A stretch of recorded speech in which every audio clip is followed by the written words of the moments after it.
Tonight's program is rated R. Parental discretion is advised.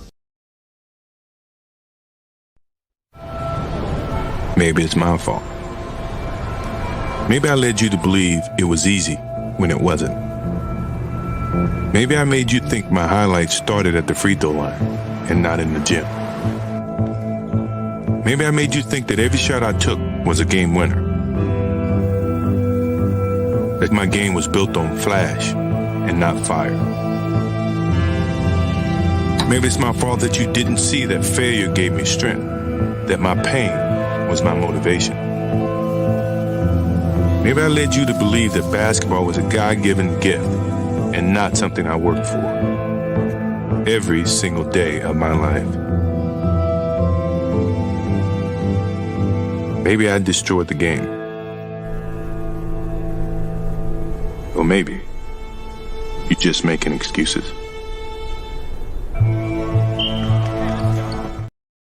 Welcome to Klutch James Kingdom. Welcome. I am Ajani the Exposer, and y'all have now been exposed by the Exposer. I appreciate it.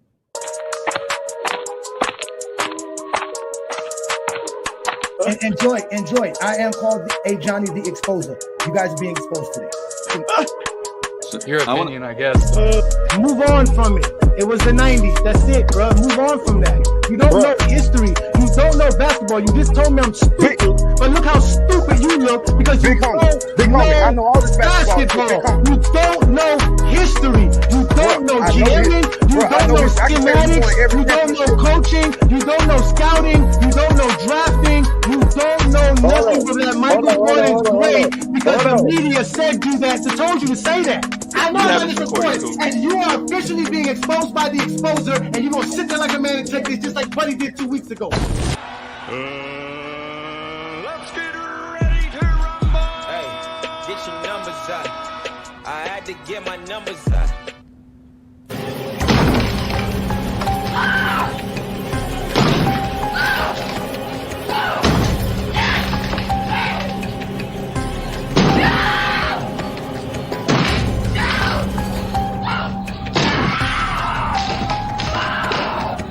Here's Ajani.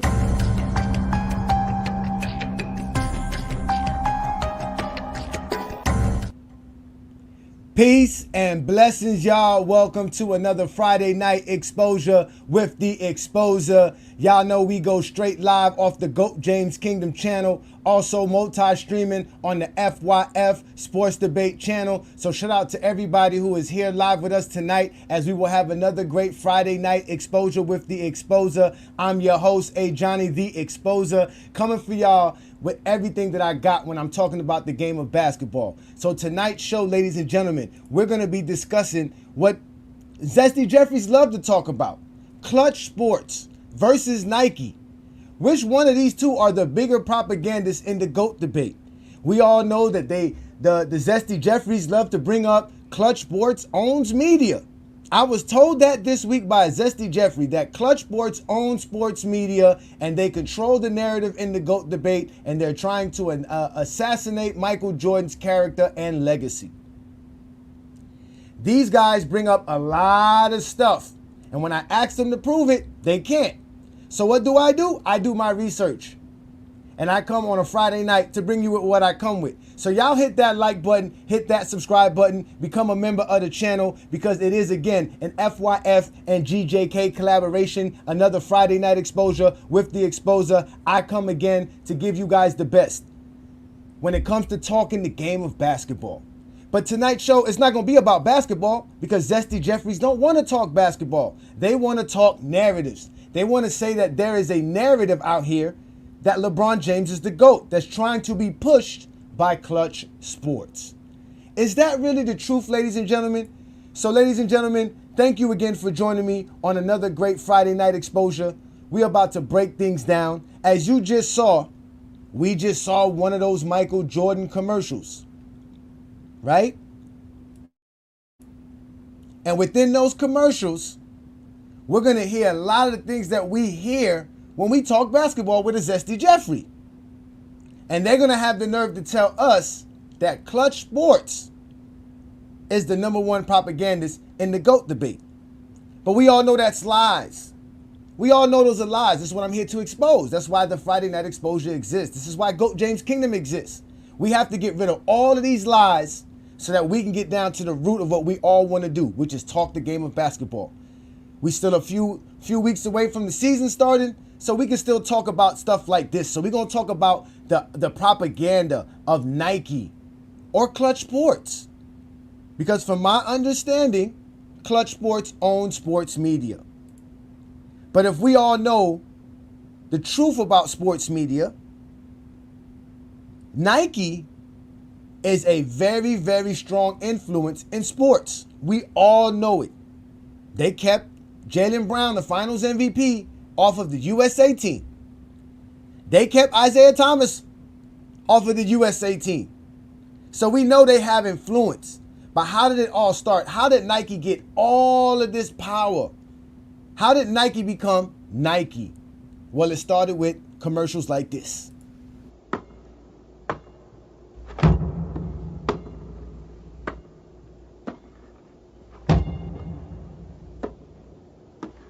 On September 15th, Nike created a revolutionary new basketball shoe. On October 18th, the NBA threw them out of the game. Fortunately, the NBA can't stop you from wearing them. Air Jordans from Nike. Ladies and gentlemen, that was the start of everything we're going to talk about tonight. Y'all want to talk about propaganda? Nike was the best at it. Nike was smart as ever. They decided to give a star athlete, well, at that time, Michael Jordan really wasn't a star, but they decided to give a basketball athlete their own shoe, a signature shoe. Now, mind you, at this time, Nike was known for running shoes. For track, they were doing well there, but their basketball department was failing. And they made a risk, and they signed this young kid named Michael Jordan out of North Carolina, the 3rd pick in the NBA draft, and they decided to give him his own shoe. When they gave him his own shoe, the NBA banned it and said that he couldn't wear the shoes in the NBA game. They took that and made it a marketing strategy. And ever since then, Michael Jordan was a marketing phenom. Straight up and down. Michael Jordan sold sneakers. You heard they called it shoes. They didn't even call it sneakers in the commercial. Michael Jordan changed everything when it came to wearing sneakers. They put Michael Jordan up. They made so much money with Michael Jordan that they were like, man, Christmas is right around the corner. Let's go ahead and do this.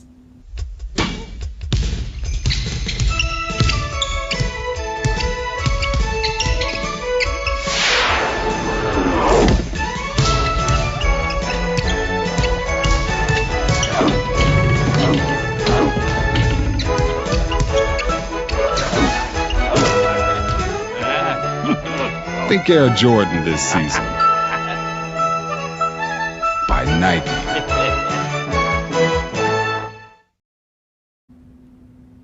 So Nike was changing the game. They were revolutionizing the idea of having a sports athlete endorse your product or being the face of your company. Prior to that, it was like boxers, tennis players, golfers. It wasn't, they were never taking a team sport athlete and putting them as the face of a franchise. That never happened before, especially somebody like a Michael Jordan, somebody that was unknown. At that time, it was Magic Johnson, Dr. J, Larry Bird, Moses Malone. These were the stars of the NBA, Isaiah Thomas, right? So here it is, a young guy, a rookie, is selling a crazy amount of shoes. I mean, Nike was supposed to make $3 million with the Michael Jordan shoe brand that first year. They made over $120 million the first year with Michael Jordan shoes. It was ridiculous. It was ridiculous. The amount of fame and propaganda that went along with the Michael Jordan shoe brand and the Nike brand became a true phenom throughout the 80s. It was big time in the 80s. And Nike was revolutionizing how we talked about the actual athlete and sports and everything. And they were targeting a new consumer. This is the 80s now. You guys got to understand the 80s. Then we're talking about rap music being introduced to the world. This is a revolutionary movement. Black kids in the inner cities wearing sneakers instead of wearing normal shoes, wearing jeans, having their own fashion, creating a whole new movement. And Nike ran with it. Nike ran with it. They had a star athlete, right? And they ran with it. And they used these sneakers as a way to promote Michael Jordan as this great phenom in every aspect of it. Now, mind you, nobody's watching Michael Jordan play, because remember, it's the 80s. So instead of watching Michael Jordan play, you know what you would end up seeing Michael Jordan most likely? You would see Michael Jordan in one of these commercials. Yo, Mars Blackman here with my main man, Michael Jordan. Yo, Mike, what makes you the best player in the universe? Is it the vicious stunts? No, Mars. Is it the haircut? No, Mars. Is it the shoes? No, Mars. Is it the extra long shorts? No, Mars. It's the shoes then, right? Nah. Is it the short socks? No, Mars. Money's gotta be the shoes. Shoes. You sure it's not the shoes? I'm sure, Mars. What about the shoes? No, Mars. Money's gotta be the shoes. It's gotta be the shoes. They went and grabbed Spike Lee, right? Which at the time, right, had came out with Do the Right Thing, which was a critically acclaimed film.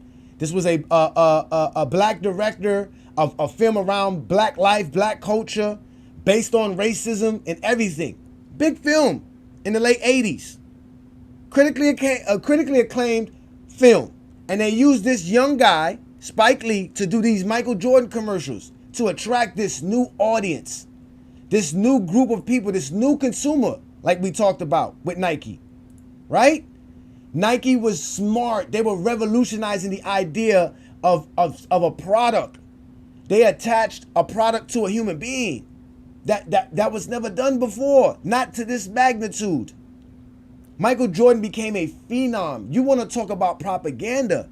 This is propaganda at its finest. All based off of the idea of selling some shoes, just selling some sneakers.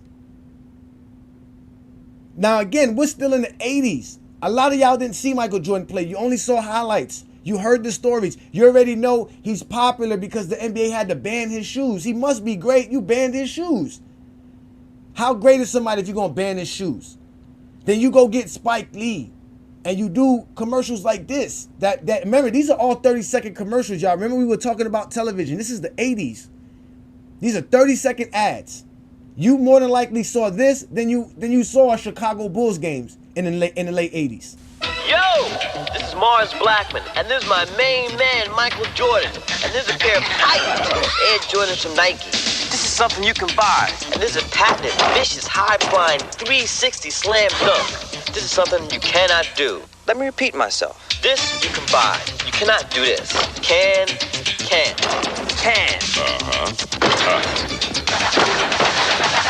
No!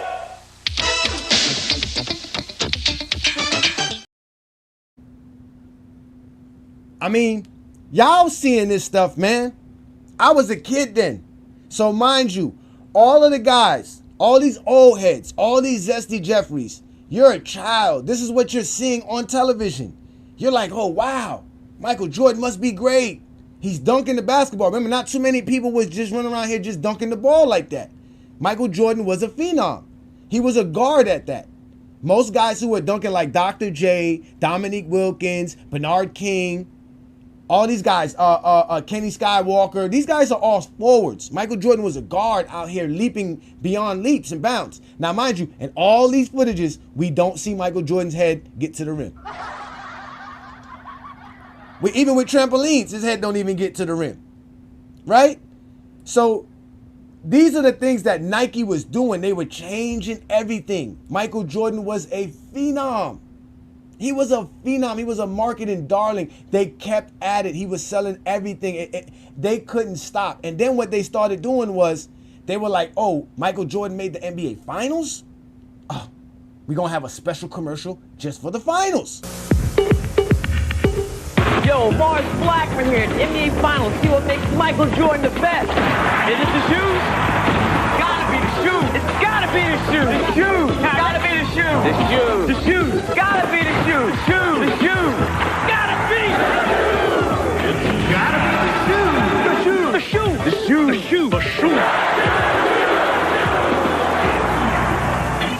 Got to be the shoes.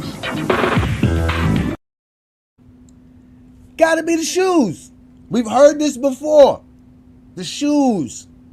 This is what started Michael Jordan's popularity.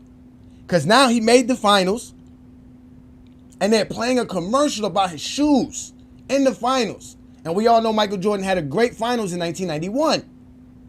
So now if this is the first time you really got a chance to watch Michael Jordan, you're a kid, and you're sitting here watching the NBA finals, and this commercial comes on, and all the kids in your school are clamoring to have J's on their feet, and here is a brand new sneaker. That's when they started debuting the Michael Jordan sneakers in the finals. That's when you knew the next new Jordans were coming out, and they were debuting it. Nike was ahead of their time. They landed a true diamond in the rough when they decided to give Michael Jordan his own sneaker. And then, like I said, when the NBA banned him from having the sneaker, they took that and they had the greatest marketing plan of all time. This is big time propaganda. Peace, shout out to you, Ruddy Hood Sports. Right? I mean, this is what they were doing. This is what they were doing. And then, right? And then they were like, yo, we gotta remember, this is the 90s now. We're going into the 90s. We got big time television going on, mass media going on. Nike is a big time company. They're the number one shoe company by far now. Michael Jordan took them to the next level. But they're smart. They're gonna start doing real ads now. And they're going to incorporate stuff to keep the kids involved, to get the kids involved. Remember we were talking about all these Zesty Jeffries and their childhood hero. Commercials like this is what created their childhood hero. Peter Rabbit, is he sleep around here? What's all the racket? What's up? I was only kidding. Gruesome, ain't it? Of course you know this means war. Air Jordan and Air Jordan. What'd you expect? Elmer Fudd? Nice shot. Nice shot. This floors them every time.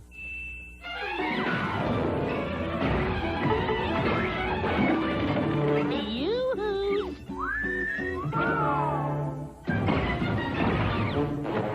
Nice shot. This could be the beginning of a beautiful friendship. That's all, folks. Well, that's my line.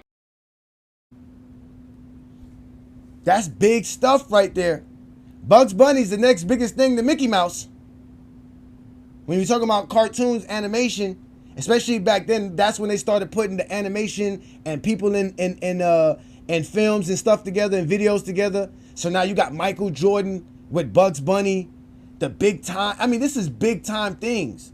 This is when he was doing the USA team. This is when they went global with everything. Nike took this and was like, oh, we're gonna make this real big. We're gonna do this real big. They went I don't know what Jordans those are. I think those are the 9s, if I'm correct. The ones where they have the Bugs Bunny shoes, the real colorful ones, where we have Michael Jordan in the middle of Spain with this big old billboard that Nike put up for him. Y'all want to talk about propaganda?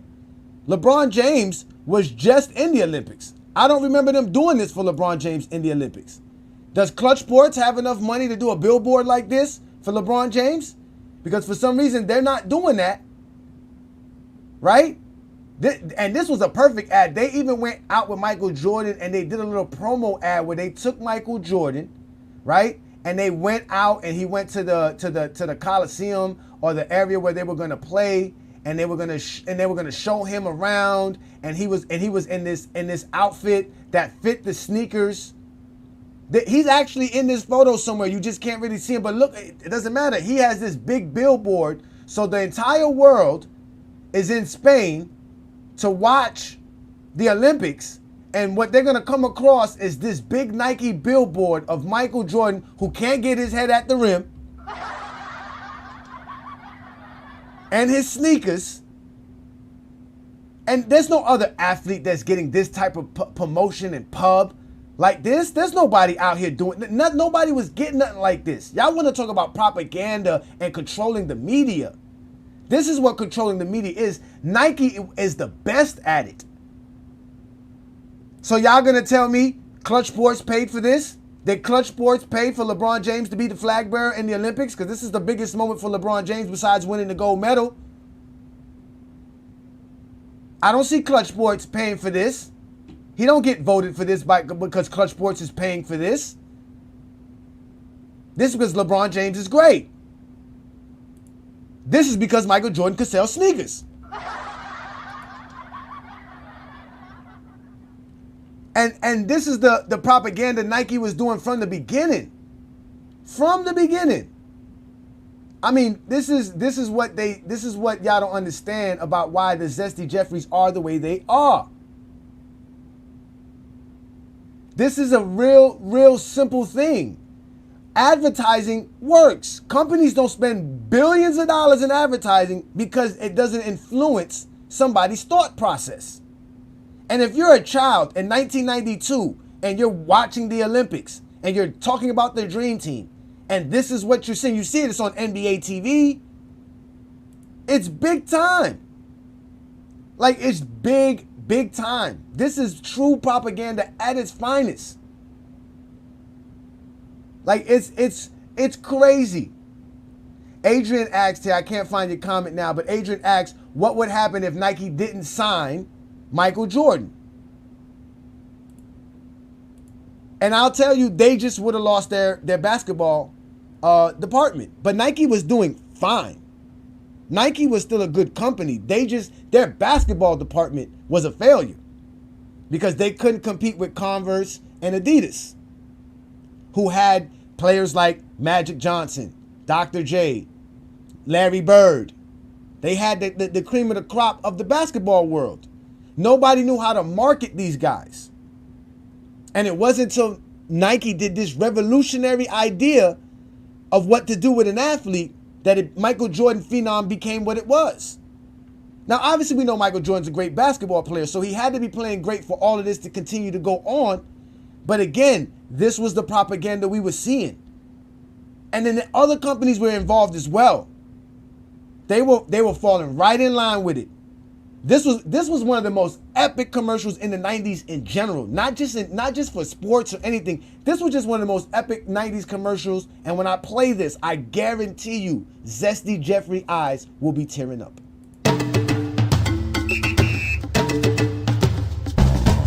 Sometimes I dream that here's me. Got to see that's how I dream to be. I dream I move. I dream I groove like Mike. If I could be like Mike, I wanna be like Mike. Like Mike. If I could be like Mike, be like Mike.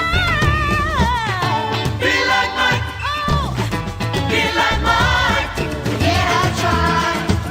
Just need to fly. Just one day if I could be that way. I dream I move.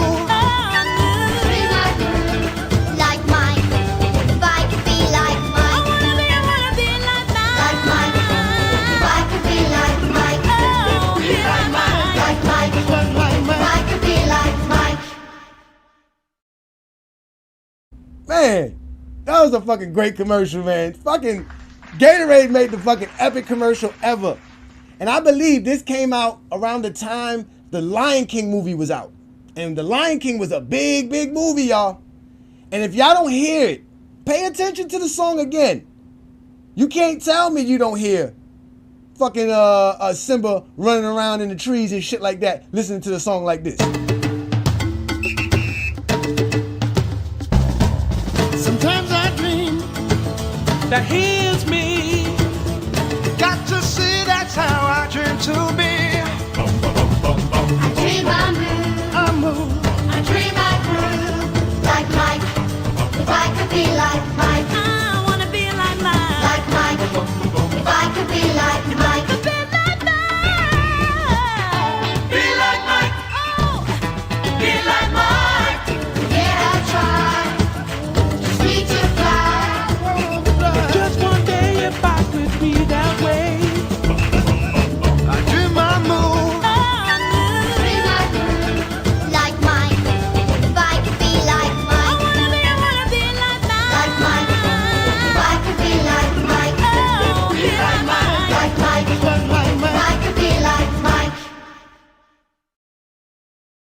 I'm telling y'all, man. Listen. That is epic. That was epic. Again, I must have been like, what, 10, 12 around that time? I was dancing my ass off. I'm still dancing now. I'm 43. That shit was great, man. There was nothing like Michael Jordan. Nothing like him. Nothing like him. It all started with, obviously, Nike. And Nike was great, man. It was great. Jordan was a phenom. He was big. He was everything. This is when Jordan started to realize he was too big. When he went to the Olympics and he was in Barcelona, he couldn't go nowhere. And then he saw John Stockton, our top 5 point guard of all time over here, right? John Stockton could literally walk anywhere in Europe and nobody would even know he was on the USA team. And Jordan couldn't go nowhere. Fame out the wazoo, all based off of these commercials, these ads, the propaganda of Michael Jordan.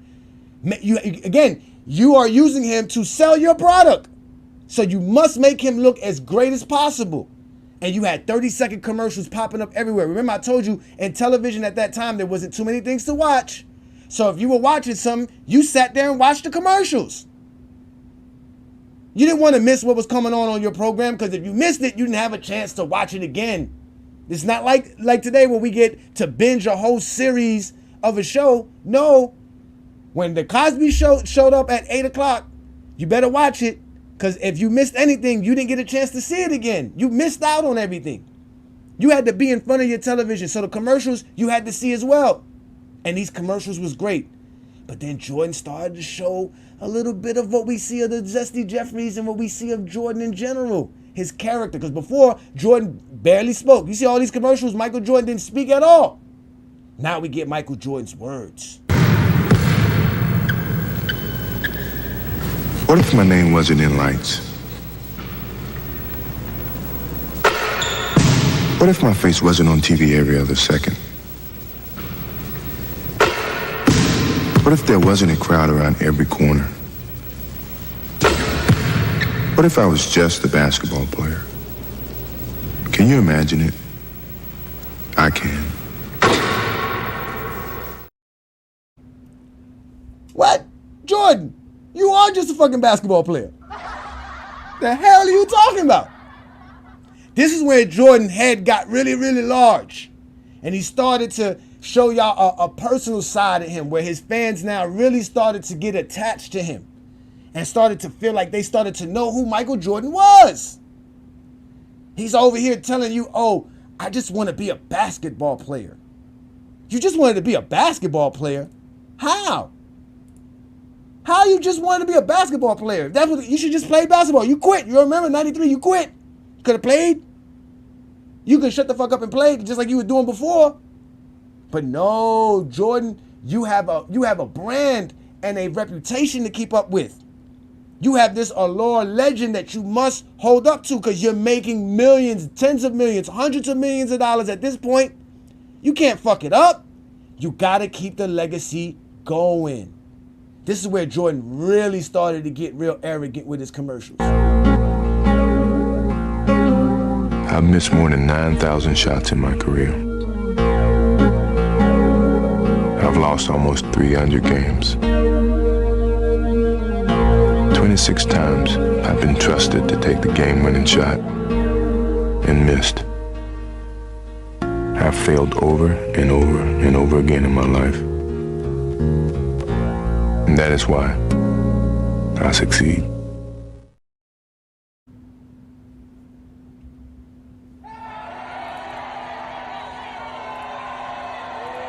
Now, mind you, y'all, this man sitting here telling y'all how many times he failed, how many clutch shots he missed, all of this. Remember, y'all, these are the kids growing up watching all of these Michael Jordan commercials. We're a decade in. This is late in Jordan's career. I think this is late 90s. This might even have been when Michael Jordan was in Washington, if I'm correct. This might even be the 2000s commercial, if I'm correct. Again, I'm old. This is some old shit. I'm taking y'all back, showing y'all some real shit. But Michael Jordan was a phenom, man. He was a marketing darling. They loved him. You could put Michael Jordan on anything. You can put Michael Jordan on anything. And it was going to sell. He had colognes. He had commercials. He had cartoons. Michael Jordan had everything. They anything you could put Michael Jordan's face and name on, they tried, and it sold. And people were making, everywhere. Now remember, he was on Gatorade commercials. He was on Nike commercials. They were revolutionizing the idea of marketing. They were coming at a new consumer, right? They were targeting a younger audience, a more hip audience. Hip hop is popular around this time. So remember, they were using Spike Lee commercials. They were getting all this involved. And then they went and then obviously this is another company, right, that we have to talk about because this was a very big company going into the 80s, into the 90s, which was McDonald's, right? McDonald's was known as a kid's place. I remember the first time I went to McDonald's, like around 5, 6 years old, I went there because of a birthday party. People used to throw birthday parties at McDonald's for their children, and it was a big thing. It was a kid's fun house. McDonald's was great then, and they had Michael Jordan advertising for them. Air Jordan Flight 23 departing in 24 seconds. Roger, Tower, beginning fueling procedures. Now at McDonald's, McPack combo meals for $2.29, a quarter pounder with cheese, or a Big Mac sandwich plus large fries and a medium Coke. Begin final equipment check. Roger, Tower, we're ready for takeoff. Air Jordan 23, Roger, cleared for takeoff.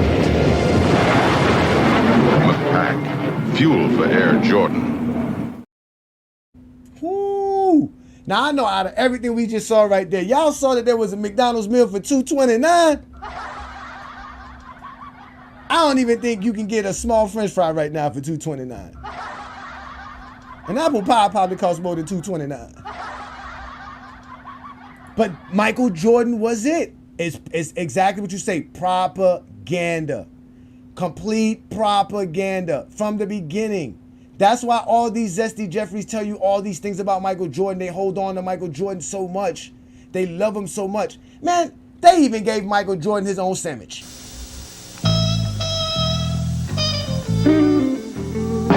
LA is feeling blue. Detroit's the same way too. Cause only one team can repeat. And only one town gets to eat. The McJordan Special now is back in town. It's some awfully good eating. That's why it bears repeating. The McJordan Special is back in town. McDonald's today. You guys see this? I mean, I've been hearing a lot about Klutch Sports and propaganda from Klutch Sports. But you guys don't understand, this is millions and millions of people on a day-to-day basis watching commercials like this with Michael Jordan, who rarely spoke, who rarely appeared anywhere in public, right? Unless he was playing a game of basketball. So this is how you attach yourself to Michael Jordan. These are the things and it all started with Nike. Because Nike was they were the ones to first make their money with him. They were the first one. Again, they revolutionized everything. They showed everybody that you can take a team sports athlete and create an actual marketing phenom. From there on, you started getting all type of players. That's when you started seeing NFL players taking their helmets off in the game so that people can recognize them and know who they are so that they can go get endorsement deals. Because people didn't know a football player because he was wearing a helmet. And they were saying, well, basketball players are easier to endorse because people actually see them physically. You're on the court. You can see them. You know who they are. You see they're built. They're tall guys in general. So when you see them in public, you know who they are. All of that came about because of Michael Jordan and Nike. That's true propaganda at its finest. True propaganda at its finest. Now, with all that being said, right, you guys would wonder, well, damn, Ajani, what about Klutch Sports? Klutch Sports does this. Klutch Sports does that. I don't know what Klutch Sports does. Because from my understanding, Klutch Sports is a sports agency. They're a firm. In fact, they were only doing basketball players till recently. So how does Klutch Sports have a propaganda to boost the GOAT narrative for LeBron James? Where do they do it at? They don't have actual journalists or writers as clients. They don't hire these people. What is the purpose of hiring a journalist and a writer to promote LeBron's quote-unquote GOAT narrative? Where do they generate any money at? There's no money in that. Their money is making sure that their clients get the best deals out there available for them. Their also job is to make sure their client have an image that allows them to go out there and get these type of endorsement deals. So it is not hard for Klutch Sports to get LeBron James a max deal with the Los Angeles Lakers when he's out here doing this in the summer games. When you're a great player, it's very easy to get you deals. Very easy to do things like that. But the way I make money as a sports agency is by getting you these deals. I don't make no money nowhere else. Nike is a tens of billion dollar a year company. They profit off of Michael Jordan and sports beyond anybody else. They're the ones who are the biggest propagandists in the GOAT debate. Without a doubt. They have this amount of money to invest in the GOAT debate.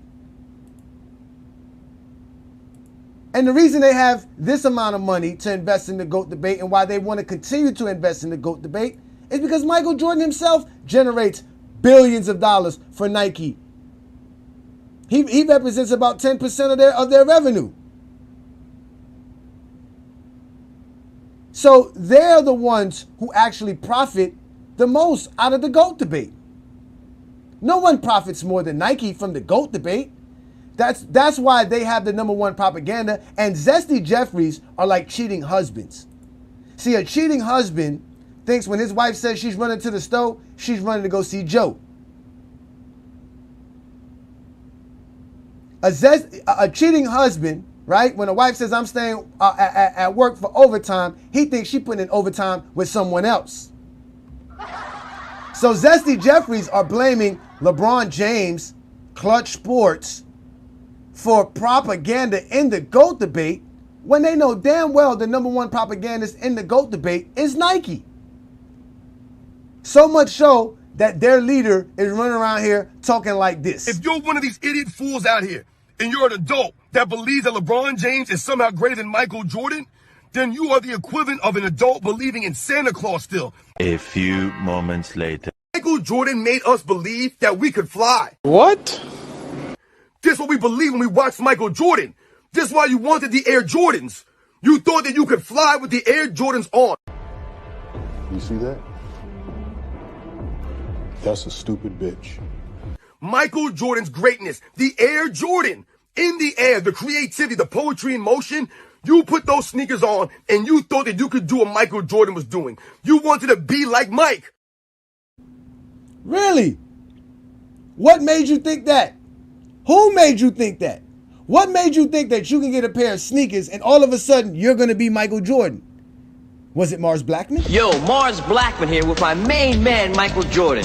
Yo, Mike, what makes you the best player in the universe? Is it the vicious stunts? No, Mars. Is it the haircut? No, Mars.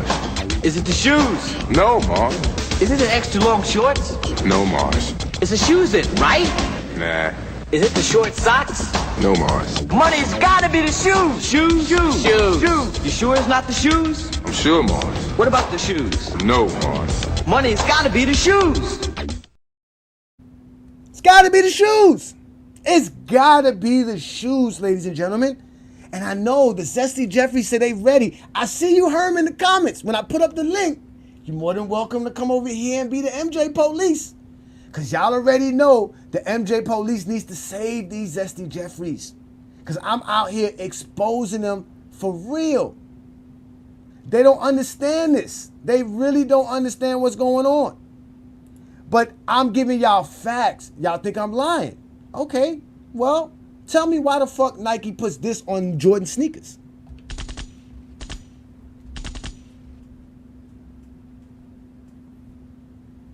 And don't tell me Michael Jordan got nothing to do with his sneakers and what they put on his sneakers. Michael Jordan is involved in all of his sneakers and everything that goes on when it comes to his Jordan brand.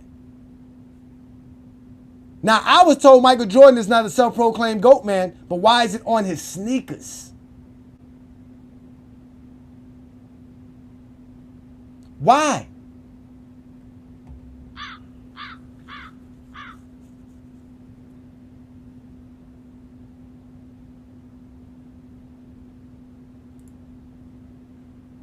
I'm telling you, y'all better go find the MJ police. My name is Sergeant Frank Drebin, Detective Lieutenant Police Squad. I was in the middle of getting my car washed when I heard the call over the police scam. Have you seen this man? Calm down, son. It's just a drawing. I'm telling you, ladies and gentlemen, this is what they don't like to talk about. This is why I would rather talk basketball than talk this. But I got to expose Zesty Jeffries all the time for lying. Lying for no reason at all. All because a group of young black men came together and decided to help each other eat and survive in a rough world like the NBA. In a tough environment like the NBA. Being a $1 million athlete at the age of 20 years old, 21 years old, it's not easy. See, Michael Jordan didn't pass that down to these players. He passed down a lot of the riches and all the appreciation and all the great advancements of the league, as far as them being able to market the league and the league being able to make so much money. He gave them that, but he never taught them how to be young and control their money. This is what Klutch Sports is doing. This is what they're changing. This is what they're revolutionizing. They're changing how athletes can control their brand and how athletes can become bigger than just the athlete. Y'all remember, Michael Jordan was running around here crying to everybody like this. What if my name wasn't in lights? What if my face wasn't on TV every other second? What if there wasn't a crowd around every corner? What if I was just a basketball player? Can you imagine it? I can. I imagine it. I saw it. You are just a fucking basketball player. That's all you really are. You're one of the greatest to ever play. Shout out to you. But your fans are crazy. They believe all that bullshit Nike and those commercials said in those days. They believe all of it.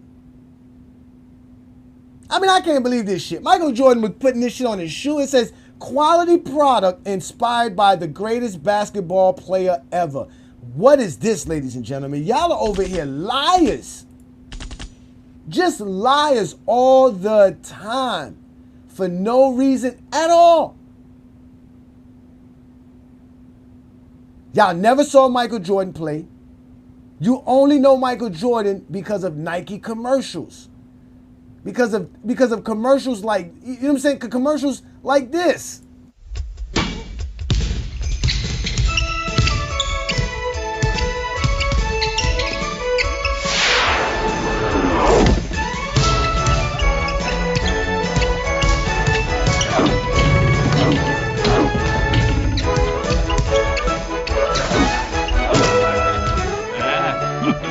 Think Air Jordan this season. By Nike. I mean, just horrible, man. Just horrible, Michael Jordan. I mean, listen, ladies and gentlemen. I don't get it. I really don't get it. But I get it because we know this is how they talk. And then, like I said, Michael Jordan has been very arrogant the last 20 years of his life because he's been sitting on the top of a hill since the mid-'80s. He was untouchable. He was the Teflon Don. You couldn't talk about him bad in the media because why would you talk bad about him? He has all the top companies involved with him. So you're not going to get nowhere talking bad about Michael Jordan. And things started to change for him. And now he's trying his best to stay focused and stay on float. So he's doing things like the Last Dance documentary. He's trying his best to being more seen in public. Now he's allowing himself to be caught dancing. All this other crazy stuff he wants to see. He wants to still be alive. What happened to the old man? Be an old man and stay old. You're not relevant anymore. But the commercials like this was what kept him relevant. Maybe it's my fault. Maybe I led you to believe it was easy when it wasn't. Maybe I made you think my highlights started at the free throw line and not in the gym. Maybe I made you think that every shot I took was a game winner. That my game was built on flash and not fire. Maybe it's my fault that you didn't see that failure gave me strength, that my pain was my motivation. Maybe I led you to believe that basketball was a God-given gift and not something I worked for every single day of my life. Maybe I destroyed the game. Or maybe you're just making excuses.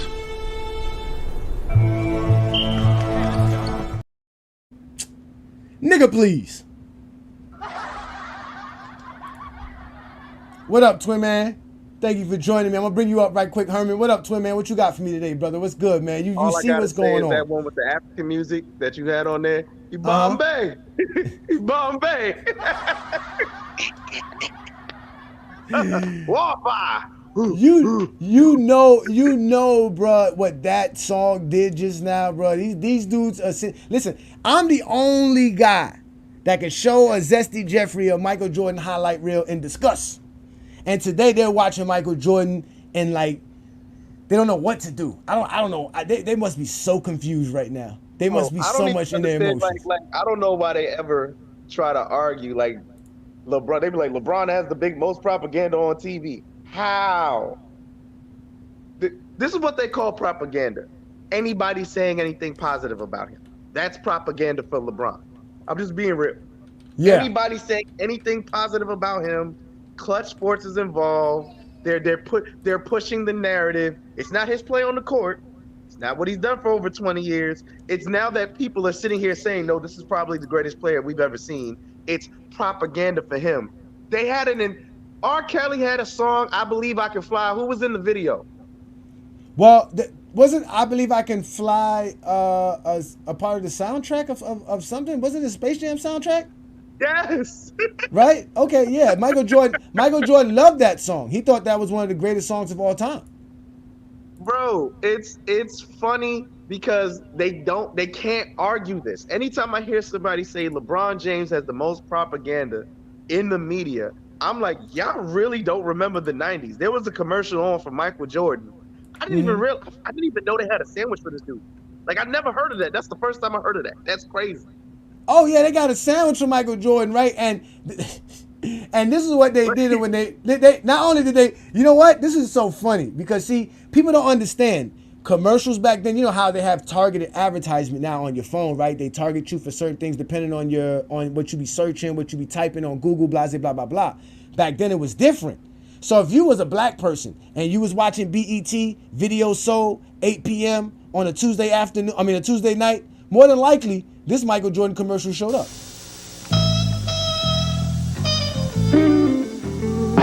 LA is feeling blue. Detroit's the same way too. Cause only one team can repeat. And only one town gets to eat the McJordan special. Now it's back in town. It's some awfully good eating. That's why it bears repeating. The McJordan special is back in town. McDonald's today. Yeah, the Jordan special, the McJordan sandwich. Special, bro. The McJordan sandwich at a limited time only. How many of you Zesty Jeffries were begging your parents to go to McDonald's so you can get a McJordan? Well, we all know they like to, eat Jordan's glizzy, so we know they don't mind the sandwich. But let me let Herm up right quick with any last words you got for them two men. He's in the back fuming right now, bro. He's in the back. He's in the back fuming, but it's all right. It's all right. It's all right. He's a part of the MJ police. He's gonna come and check. Yeah, alert. He's coming in. He's coming. Incoming. Damn right.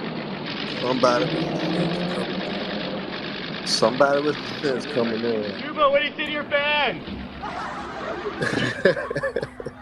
Yeah, the police is here. The federal agent Herm is in the building. Herm is in the building. Shout out to Hollywood, Herm. Herm. Shout out to Ajani, man. Good show, man. Please tell me you wiped a little tear out your eye when you saw that Gatorade commercial. I know you did. Hell no. I guess me understand the business though. Me understand the business. They both was coming up together. So at the end of the day, they invested. They went all in with Mike. Mike went all in with them because Nike. Nobody didn't give a damn about Nike in the 80s, so they had to go all out. So they took gambles and it paid off. End of the day, I put a link in the private chat, you know, and it was a very rare commercial that people forgot about of for LeBron James as a rookie. And guess who's talking? One of the best speakers of all time, and Bernie Mac. Oh, that's one of my favorite commercials of all time. That's one of my favorite commercials. Everybody, man, play that joint for everybody. Oh, I got to find it because this one is a reel. I got it in the private chat. No, I know you got it, but I'm saying it's a reel, so it's gonna be hard to see. Yeah. But I know we all know which one you talking about. The one with the again. That's why I said at the end of everything that Nike is the one that profits from the GOAT debate. I honestly believe Nike is the one that keeps the GOAT debate going because no matter what, they profit. You got Michael Jordan in one hand who's automatically making you all kind of money for you. And LeBron's second behind him in basketball. Nobody else sells more shoes than LeBron outside of Jordan. So it's like, and you got to look at how they profited so much, especially around the 2009 to 2010 when they was pushing that LeBron and Kobe rivalry, because it was set for course that them two was gonna meet in the finals, but unfortunately it didn't work out. So it runs hand to hand. I don't think it's any propaganda to it. Just Nike understood. All right, we all in with Jordan. Jordan all in with us. We both coming up together. Let's make it happen. And then they recognize, okay, we got to find somebody to take over for Michael Jordan. And they chose LeBron James because people got to remember Kobe was with Adidas. So Kobe wasn't with Nike yet. So Nike had to replace Jordan, which they ended up doing it with LeBron James. So, and the same guy who got Jordan to Nike was the guy that got Kobe to Adidas, and they try to replicate the marketing idea that they used at Nike with Kobe, but it didn't work that well because again, you still have to be on the court, you have to play. You see what I'm trying to say? That's why Kobe winning the slam dunk contest was big for him. Him being an all-star that second year was big for him because it helped promote him because that was the thing. Let me ask you a question. I was thinking of this, right? When David Stern found out that one of his rookies was selling over 1 million shoes in a week, how did he take that news? Because I think, right, that at first he was like, okay, that's good, but he felt that they were using obviously because they banned his shoes. So the fact that Nike was taking that band and marketing it to make more money, do you think the NBA froze Jordan out of that All-Star game and told players don't let Jordan shine in the All-Star game because they knew that Nike was trying to shine on Jordan's name by using the NBA as a platform? Because, you know, David Stern was real slimy. Yeah, you know what like David Stern is? Because David Stern one of those guys that he gonna put it to you when you disobeying him. So I could believe that. So I do believe that they was freezing them because David Stern did tell everybody, hey, we gotta freeze this cat out because he doing what he want to do. And Nike was so vested. They say, Jordan, don't worry about the fines. We'll pay all your fines. Don't worry about that. We gonna capitalize off exactly, right? Yeah, like rubbing it in the league's face, like, oh, we'll pay the fine. He still has to wear the shoes, right? Because back then, the All-Star game was really the biggest thing. It was actually bigger than the finals. So if Jordan's out there shining in an All-Star game in these shoes he's not supposed to be wearing, right? Because a lot of the players say they didn't freeze him out. So in my mind, who told Jordan he was frozen out? Somebody had to tell Jordan he was frozen out because he felt he was, and they kind of did do it. If you go watch the game, they kind of didn't pass him the ball. I'm pretty sure Nike and David Stern probably was having meetings, and David Stern told him, "Well, don't worry about it, because we gonna freeze him out the game." David Stern was that bold. You know, that's what I'm saying. Because I thought about that. Because I said, man, you think it? He has a star in his hands. Like he knows Michael Jordan's a star because Michael Jordan's selling sneakers. Nobody thought sneakers could be sold. Michael Jordan's selling sneakers by the boatloads. So what else can Michael Jordan do?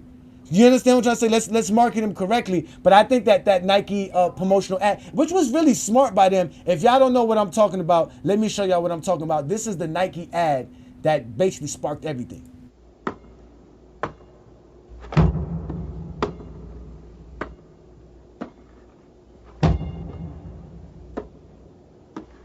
On September 15th, Nike created a revolutionary new basketball shoe. On October 18th, the NBA threw them out of the game. Fortunately, the NBA can't stop you from wearing them. Air Jordans from Nike. Fucking brilliant. That's fucking brilliant, bro. That's fucking brilliant. Yeah. They was all in because they really, you got to look at it. Nike had nothing to lose, and Jordan damn sure they had nothing to lose because he was going to get paid for that endorsement either way it goes. So when you got nothing to lose and when you fully vested and when you both are trying to come up at the same time, you're going to come up with some creative shit to come up with. So that's all it was. I don't think it's propaganda, but I think Nike, because they do got their hands on LeBron and Jordan, though, they can create wedges, they can create tension, and they can create headlines by using the names of LeBron James and Michael Jeffrey Jordan. You know, LeBron, he's taking the role as, I'm going to be the villain part of it, and I'm going to make some statements, and I'm going to relish it by actually putting it out there. This is how I really feel. I am the GOAT. So LeBron is relishing it in a different way than Mike. That's all it really is, and people want to compare the two situations. LeBron is just taking it in different by capitalizing off the fact that, hey, okay, I know y'all trying to create this wedge between me and Mike because we are the two greatest that y'all ever had on our, you know what I'm saying, on our staple. So, hey, I'm going to just take the villain role on there, and LeBron relished in it. So that's how he capitalized on it with his team and with his team marketing. The GOAT aspect for us later on down the line. I ain't talking about it in the beginning. In the beginning, they're just trying to say we are all witness. That's all Nike were pushing with LeBron at first, that we all witness him, and he's God gifted and all that. That's what Nike was pushing with LeBron initially. But as his career kept building on, it's like, okay, we could go ahead and push him as the GOAT. Let's go and do it. You can. And let's you go can. and do it. So it's a marketing ability by Nike. You got to give Nike credit for that. So for the propaganda aspect, it's no propaganda either way. Just Nike, just smart businessmen. They knew how to market. They knew how to get their values off of Michael Jordan and LeBron James. That's just the bottom line too. Facts. Yeah, facts. Well, go ahead and plug in your show, Herm, because I got some folks in the background I want to bring up. Go ahead and plug it in. Let them folks know he's off suspension. He's off suspension, y'all. Yeah, I'm off suspension, man. Hey, I ain't gonna cook you on Africa no more like that, so that way we won't get suspended and suspend everybody's shows again. But y'all tune in tomorrow for the 94 Feet Boys, full court press. We gonna bring a hell of a topic to y'all tomorrow night, man. 9:00, 9:30 Eastern time. And tomorrow night, the 94 Feet Boys, man. Hey, we gonna cook, and it's gonna be a hell of a topic. Y'all tune in, gonna bring a lot of controversy too. So y'all get ready, man. Salute to everybody, man. Yeah, that's what's up, man. Shout out to you, Herm, man. Appreciate you, man. Thank you for joining me, man. Salute, my brother. Keep cooking, keep cooking. Yes, I will, brother. I appreciate you. Let me bring up Dante right quick. I'm gonna bring you right up, Travis. What up, Dante? Thank you for joining me, man. Did you get a taste of these Michael Jordan Zesty Jeffrey commercials? Yeah, I seen it, man. I seen it, bro. They was paying Michael Jackson to hype up that nigga too, man. You're right. They had commercials with him and Michael Jackson as well. They did have I forgot about that commercial. They even did he was in the Jam video. Yeah, the Jam. With Michael Jackson as well. One of the two biggest stars at that time, if not the two biggest stars at that time, were collaborating together. Michael Jordan wearing his sneakers and everything, Nike outfit, Nike shorts. It was all marketing, straight up propaganda. That's facts. Good job by you by bringing that one up. Yeah. I should have went and found that commercial. They were doing it all over the place. How old are you, Dante? I'm 26, bro. Oh, you 26. Okay, so you were nowhere near born, nothing like that. But can you imagine, bro, if you were watching, so at 26, the cartoons you were watching was what, SpongeBob? What was it? What cartoon? Huh? Don't put me out like that, man. But yeah, Ed and Eddie, right? Like Ed and Eddie, stuff Yeah. like that, right? Now imagine if they were doing commercials for LeBron with stuff like that, because LeBron don't got those kind of commercials, but they were doing like this because Bugs Bunny was big in the 90s. Peter Rabbit, did they sleep around here? What's all the racket? What's up? I was only kidding. Gruesome, ain't it? Of course you know this means war. Air Jordan and Air Jordan. What'd you expect? Elmer Fudd? Nice shot. Nice shot. This floors them every time.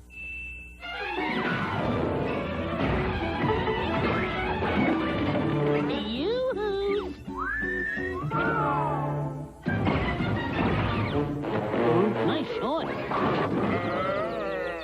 This could be the beginning of a beautiful friendship. That's all, folks. Well, that's my line. Whoa, that is actually a great comment by you, Herm. Bron was actually smart to play it his own way and do it his own style. That is exactly the truth. Now, Dante, if you would have saw a commercial like that with LeBron and like Ed and Eddie, or one of them, the cartoons you like as a kid, how different would your perspective of LeBron would be? I can be like him, bro. You see what I'm saying? That's what people don't understand. Like, this is the big propaganda that made Michael Jordan what everybody and all you hear from these Zesty Jeffries all the time. Like, we about to bring up Travis. Travis is gonna let us know. You got any last words for me, Dante, so I can bring up Travis? Nah, bro, nah. I just came up with a point that out. Nah, I appreciate you, man. Thank you so much for supporting us here. Looking forward to seeing you on Sunday's show as well, my friend. Yeah. Thank you so much. Thank you so much. Let me bring up Travis in the building. Shout out to you, Travis.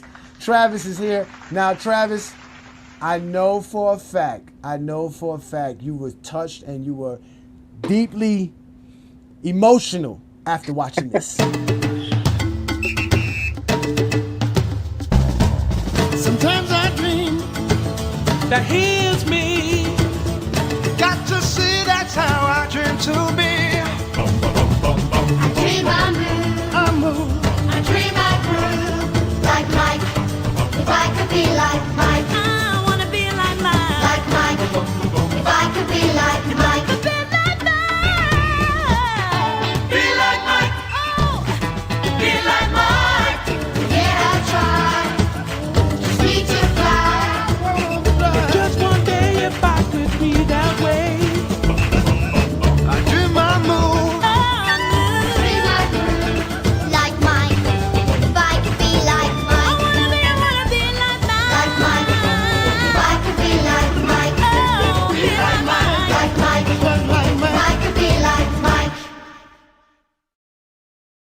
Woo! That is classic, bro.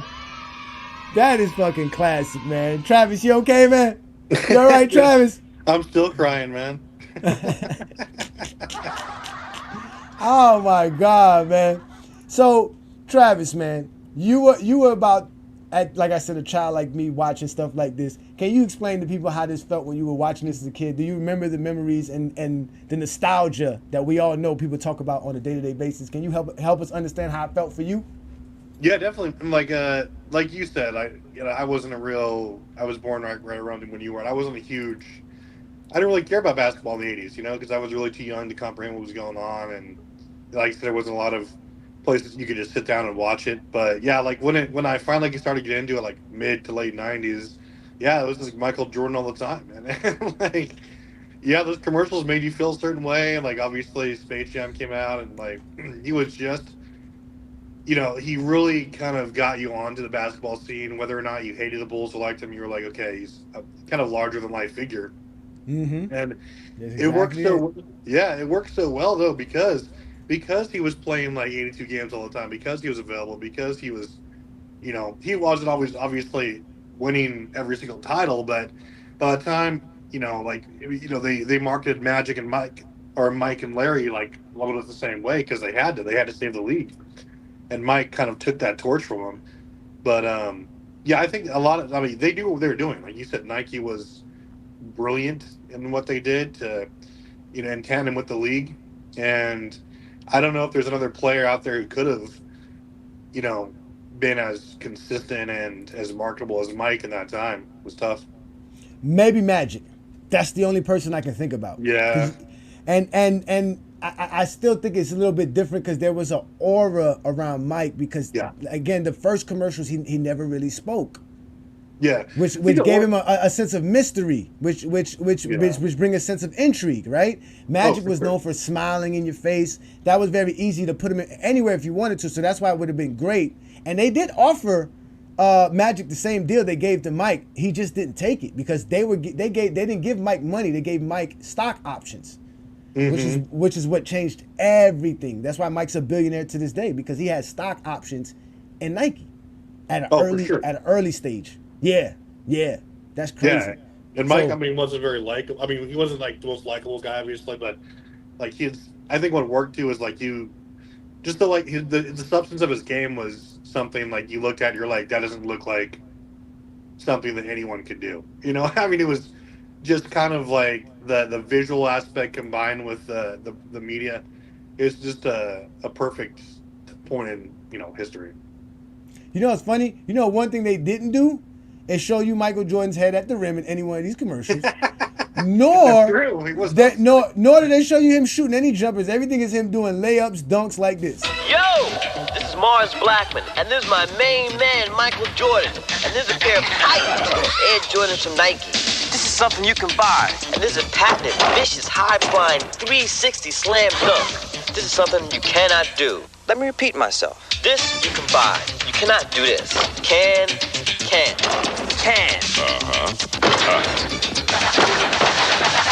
No!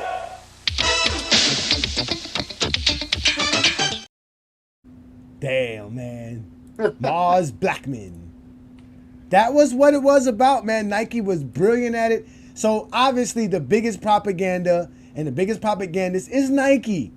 They're the ones who profit from the GOAT debate the most. They're the ones who keep the GOAT debate alive because they're the ones who profit from the GOAT debate more than anybody. No one profits from the GOAT debate more than Nike. Yeah, and that's just the facts. To be fair, there's not a lot. He's had his commercials, but yeah, it's nothing like it was then. Like, you really don't see like this huge media push for LeBron to be the GOAT. There's times where you can, but it's like, it's because the NBA is like, there's a focus on like a lot of players, a lot of different teams now.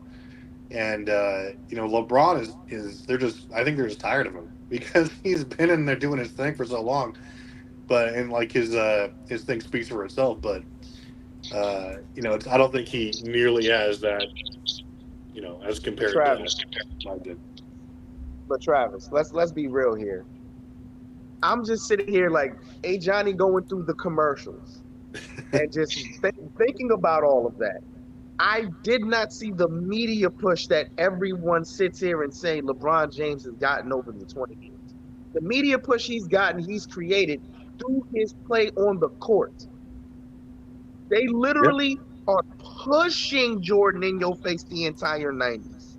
And then it doesn't help that you have the media who's literally calling him the greatest player ever. So you're compounding this with the media campaign for the sneakers, which is his face everywhere. McDonald's, his face everywhere. He has a movie. There was a cartoon.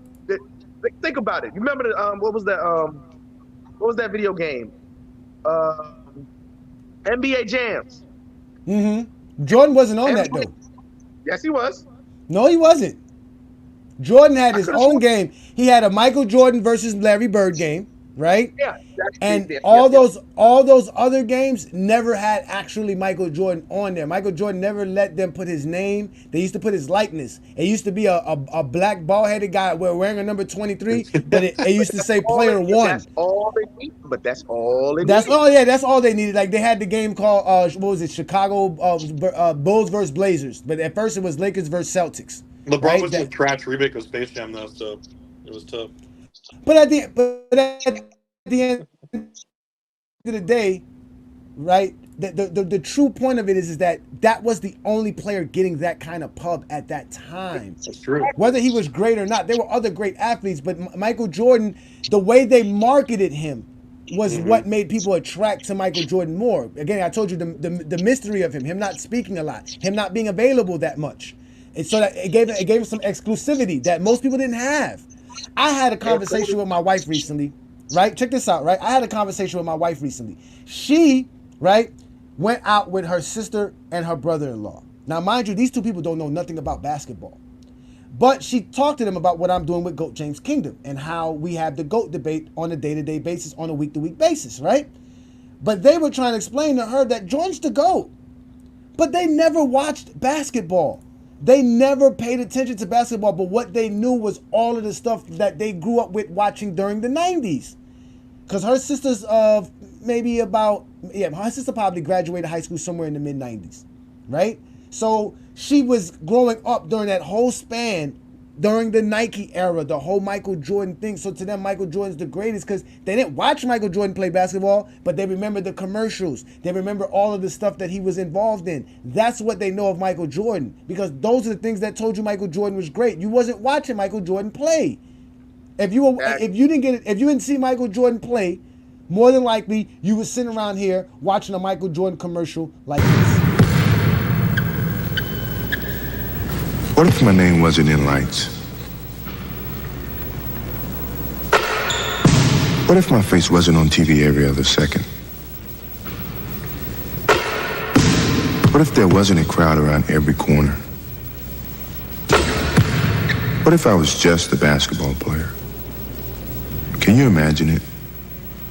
I can. See, that commercial right there gave you the impression that Michael Jordan was bigger than a basketball player.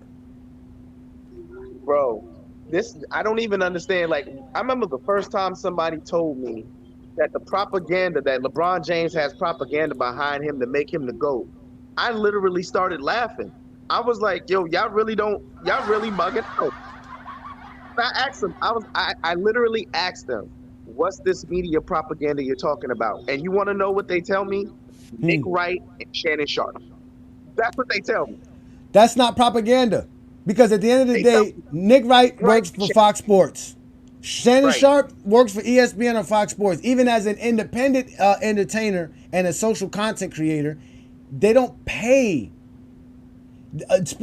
Klutch Sports is a sporting agency. They don't have no need to actually pay anybody to do stuff like that. What money are they making? Where are they profiting from paying Nick Wright? Why are they paying Nick Wright $100,000 a year, $200,000 a year for? What kind of money does it generate for them? At the end of the day, that would be common sense thinking, what you're explaining right now. But again, it comes back to anyone saying anything positive, especially just talking basketball. When comparing these two players, it's propaganda by Klutch Sports. You are now associated with Klutch Sports, and LeBron is paying you to say this because no one would ever say this of their own free will. Someone has to be paying you. It's not the fact that you've watched 20 years of an amazing career. No, we haven't saw what we saw. We have to have the media narrative the same way they gave Jordan the media narrative.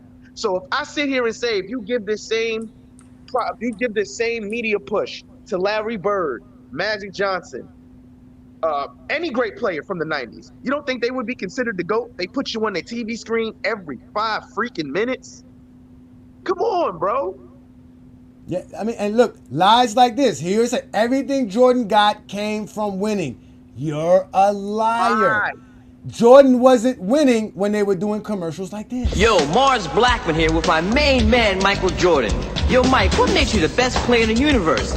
Is it the vicious dunks? No, Mars. Is it the haircut? No, Mars. Is it the shoes? No, Mars. Is it the extra long shorts? No, Mars. It's the shoes then, right? Nah. Is it the short socks? No, Mars. Money's gotta be the shoes. Shoes. You sure it's not the shoes? I'm sure, Mars. What about the shoes? No, Mars. Money's gotta be the shoes. So, right there, they were calling him the best player in the universe. He wasn't winning championships. He wasn't a champion in it. If I'm correct, those were the 7s or the 6. I don't even know the Jordans like that, but I know those are not the 91s Jordans. He wasn't a championship then. He wasn't a champion, but he was getting promoted. I got a new person up here. Let me bring y'all down right quick so I can go ahead and bring this gentleman up because I want to see what he has to say. Give you guys a second here.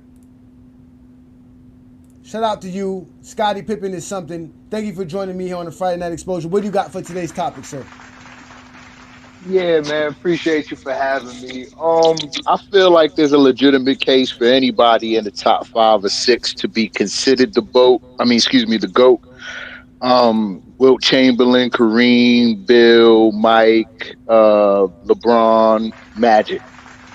Okay. Michael Jordan, I agree to everything you're saying about Michael Jordan. I mean, he was the most marketed and most recognizable basketball player to date. I think LeBron James' span of a career, him passing Kareem, and just everything he's done thus far in the league is comparable to a Michael Jordan career. The way he's carried the league, I mean, he's just been everything and all around, probably top 10 in a lot of different categories, all these things. So I just think the greatest of all time, it will always be up for debate. Michael Jordan will always be up there. I think LeBron's got a strong case, and but it will always be up for debate. No, you spoke nothing but facts there. The 5 names, including Magic, that you added on top of that, are players that we consider to be in the GOAT debate as well. We talked about it on Sunday's show where we were saying if you're not better than Kobe Bryant, you can't be in the GOAT debate. So he's kind of like the gatekeeper for anybody in the GOAT debate. So if you're better than Kobe, you can be in the GOAT debate. But again, yeah, all those guys have a say-so because they're all great, and it does depend on how you measure greatness. But we all know Jordan fans don't measure greatness like everybody else does. They like to include the stuff that Nike told them about Michael Jordan. Because they're quick to tell you Michael Jordan never promoted himself as the GOAT, but Michael Jordan sitting around here got it on his sneakers. So, you know what I mean? Like why are you lying? Why can't you just say Michael Jordan's great? Why can't you just talk about his game in that sense? Because in reality, Michael Jordan's game is not enough to be the GOAT. It's his aura. It's his persona and his character that made him who he is, and that's a part of the GOAT debate for them. They have attached themselves to this idea that Michael Jordan is greater than a basketball player. He's larger than life. And that is what they want to include, but that doesn't work for everybody. Not everybody has the same vision of Michael Jordan. I never saw Michael Jordan like that as a kid. Even though I liked the commercials and I saw the stuff of Michael Jordan, but I still didn't think of Michael Jordan like that. Like I just knew he was just a regular guy. But they can't help themselves. To them, that's disrespectful. Because as a kid, you could just imagine watching these commercials and thinking to yourself, my God, this guy got to be great. You're very gullible. You're very naive at 10, 11, 9, 8 years old watching these commercials. Right. You see what I'm saying? Yeah, absolutely. I think that's the, it's a long time since Jordan's career in his era. There's a whole new generation, of people. And I think the younger generation, that wasn't their time of watching them play and be great. You know what I mean? You may have seen and heard or may not have, really swallowed the gravity of who he was. I mean, it wasn't just the aura and everything. It was the skills. It was the things that he did all throughout his career, through the championship run. That held up basketball after the Magic and Bird era. He conquered Magic and Bird or surpassed them and then held the torch as the individual player in the NBA up until LeBron James. That's their problem right there. Once you start mentioning GOAT James and all he's done, that's when they start getting really upset. I got one coming up behind you. You got any last words, brother? Because I appreciate you. You definitely brought some great takes here, man. You got any last takes so I can bring up somebody else? Because I got some folks in the background that want to talk as well. You can stay in the background because I'm going to bring everybody up shortly, but I like to do one-on-ones like this so we can have a great conversation. I appreciate you. You have anything else, though, brother? Absolutely. Nah, not at all. Carry on. I appreciate you for having me.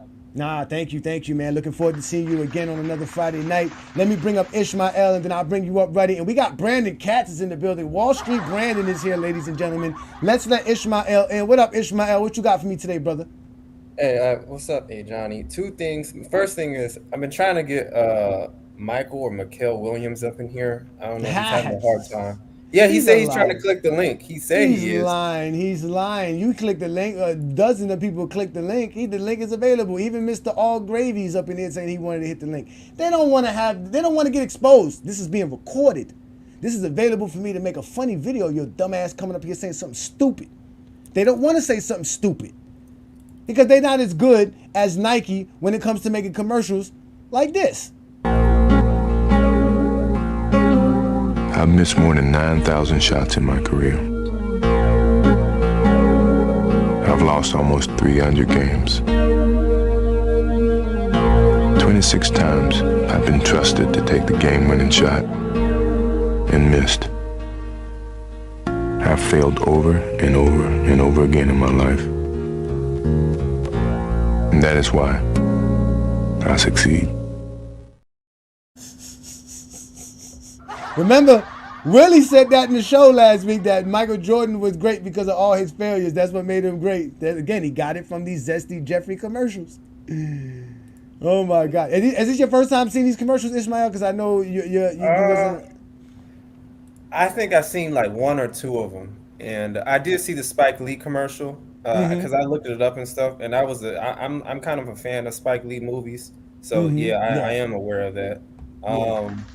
I would say, I'm not really surprised. It's just I'm kind of like I'm trying to see here like what people say about Klutch Sports because I see what you're saying. It's like, do they really have? If they're really advertising for the GOAT debate, like shouldn't they do it on a bigger scale, like having commercials and having like really advertising it instead of just having media personnel? What is the purpose of it though? You're a business. Your job is to generate funds. You don't waste money. What is the purpose of marketing or creating a narrative for LeBron to be the GOAT when LeBron's already $1 billion endorsed athlete? Yeah. There's nothing about LeBron being the GOAT that's going to generate any funds or money for Klutch Sports. But it does for Nike because this is how much money Nike makes. Nike made $50 billion in 2023 as a revenue. This is just from them selling shoes. They made $33 billion. They made $50 billion in revenue last year. They are the ones who profit from the GOAT debate. No one else. If anybody's the biggest propaganda, it's Nike, including for LeBron. I'm not going to say they don't promote LeBron as the GOAT because it only benefits them. Whoever wins, they win. It's a win-win scenario for Nike. How many people, like, I mean, anything that has to do with LeBron James, like if somebody says it's the GOAT, then they're going to say they're a part of Klutch Sports. And I would just think that Klutch Sports would have been filed for bankruptcy at this point if it was paying all these people in order to just claim that LeBron is the GOAT, you know what I'm saying? So I just wonder, like, the only people I know that's really part of Klutch Sports is Nick Wright and Chris Broussard, but Chris Broussard, he doesn't have LeBron James as a GOAT. He thinks Michael Jordan is the GOAT. But what do you mean apart? How is Chris Broussard and Nick Wright apart? What do they do for? I think they're working for Klutch Sports. That's from what I understood. Work what? Do what? What is their job title? What is their salary? For what? What are you paying them to do? I don't specifically know. That's what I'm saying. There's nothing for them to do. They like Chris Broussard has said that he is a part of Klutch Sports. But I don't know specifically. He never said he was a part of Klutch Sports. He never said that I am employed by Klutch Sports. He says I am a representative of Klutch Sports. Meaning I just like you support GOAT James Kingdom. You're a representative of GOAT James Kingdom. You're not a part of GOAT James Kingdom. You understand what I'm trying to say? He works for Fox Sports. When he shows up every morning, they have a program director. They have a producer. They have writers. They got a script. That's what got Rob Parker fired. That's what Gilbert Arenas was making fun of Rob Parker. You can't even keep with the script and you still got fired? Yeah. That Klutch Sports has nothing to do with that. Right. Nothing to do with that. That's what you understand what I'm trying to say? That's how simple-minded these guys are. Because they believe silly commercials of Michael Jordan. Silly shit. that have nothing to do with reality. Watch when Brandon come up. You got any last words? Because I want to let Ruddy Sports up. That's and I got pretty some. much. I'll probably come on later if you open the panel. Yeah, I'm gonna open up the panel. But I gotta have my little one-on-ones. Let me let Ruddy Sports in. Okay, I appreciate you. Thank you right. so much, Ishmael. You are great. Ruddy Hood Sports, thank you for joining me, bro. What you got for today's topic, sir?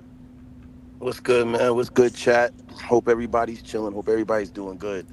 I just wanted to say that, so I grew up on watching Michael Jordan. The only thing I can remember as a kid was his second three-peat, most of all 97, but definitely 98. I remember watching that season. I remember watching those finals between Jordan and the Utah Jazz. That's how I found out about Karl Malone and all that type of stuff. My dad was a very, very big Jordan fan. So with me, Jordan was the greatest of all time. It didn't happen until about 2016 where I felt like LeBron was the greatest of all time. And it was only because of what he did. It was because of that 73-9 team that he had lost to the previous season. And then to be down 3-1 against that same team after already being the underdog, everyone favoring Golden State, then to will your team into coming back down 3-1.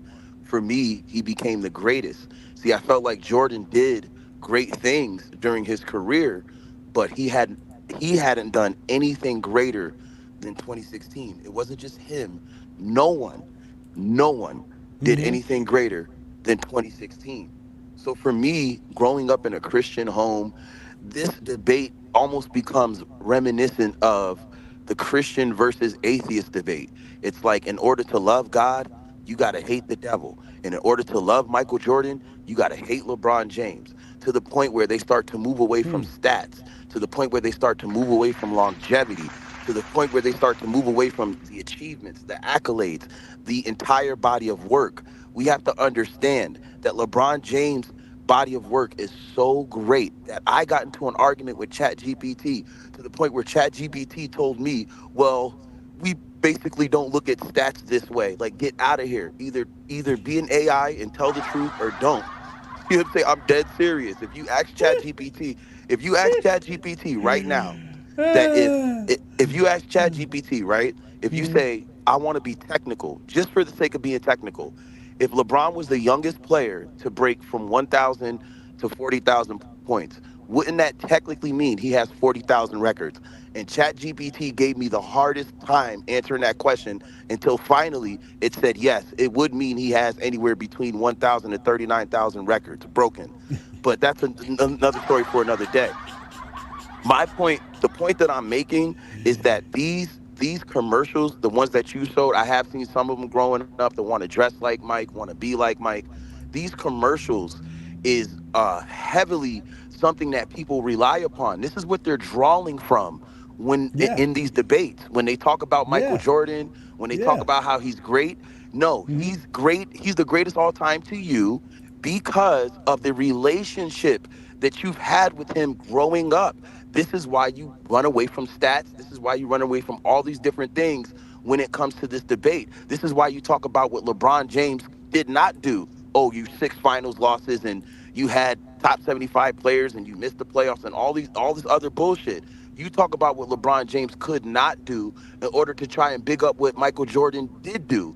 But I just have to say this. What Michael Jordan did do is still not greater than what LeBron James was able to accomplish. But that's all I have to say for right now. You know what I'm saying? I hear you. I'm about to. You listen. Everything I see y'all in the comments mad at what Ruddy Hood Sports is saying, but trust me, I appreciate you, Ruddy Hood Sports. Trust me, when I bring up Brandon Katz, and y'all sitting here thinking we hear everything. Everything that we tell y'all, like Ruddy Hood Sports is telling you, we hear it. If you haven't heard it, if you're one of these idiot fools out here, and you're an adult that believes that LeBron James is somehow greater than Michael Jordan, then you are the equivalent of an adult believing in Santa Claus still. A few moments later. Michael Jordan made us believe that we could fly. What? This is what we believed when we watched Michael Jordan. This is why you wanted the Air Jordans. You thought that you could fly with the Air Jordans on. You see that? That's a stupid bitch.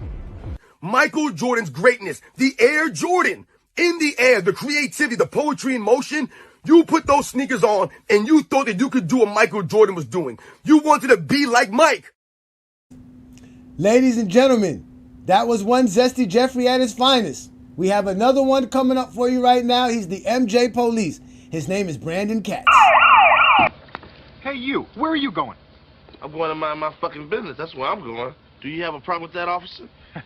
Again with the questions. What is this, Jeopardy? No, it ain't Jeopardy. It ain't Monopoly either. And I ain't going to jail. Freeze! Freeze! Goddamn, you all sound like a set of bookends, man. Put your hands on top of your head. Shh. Top.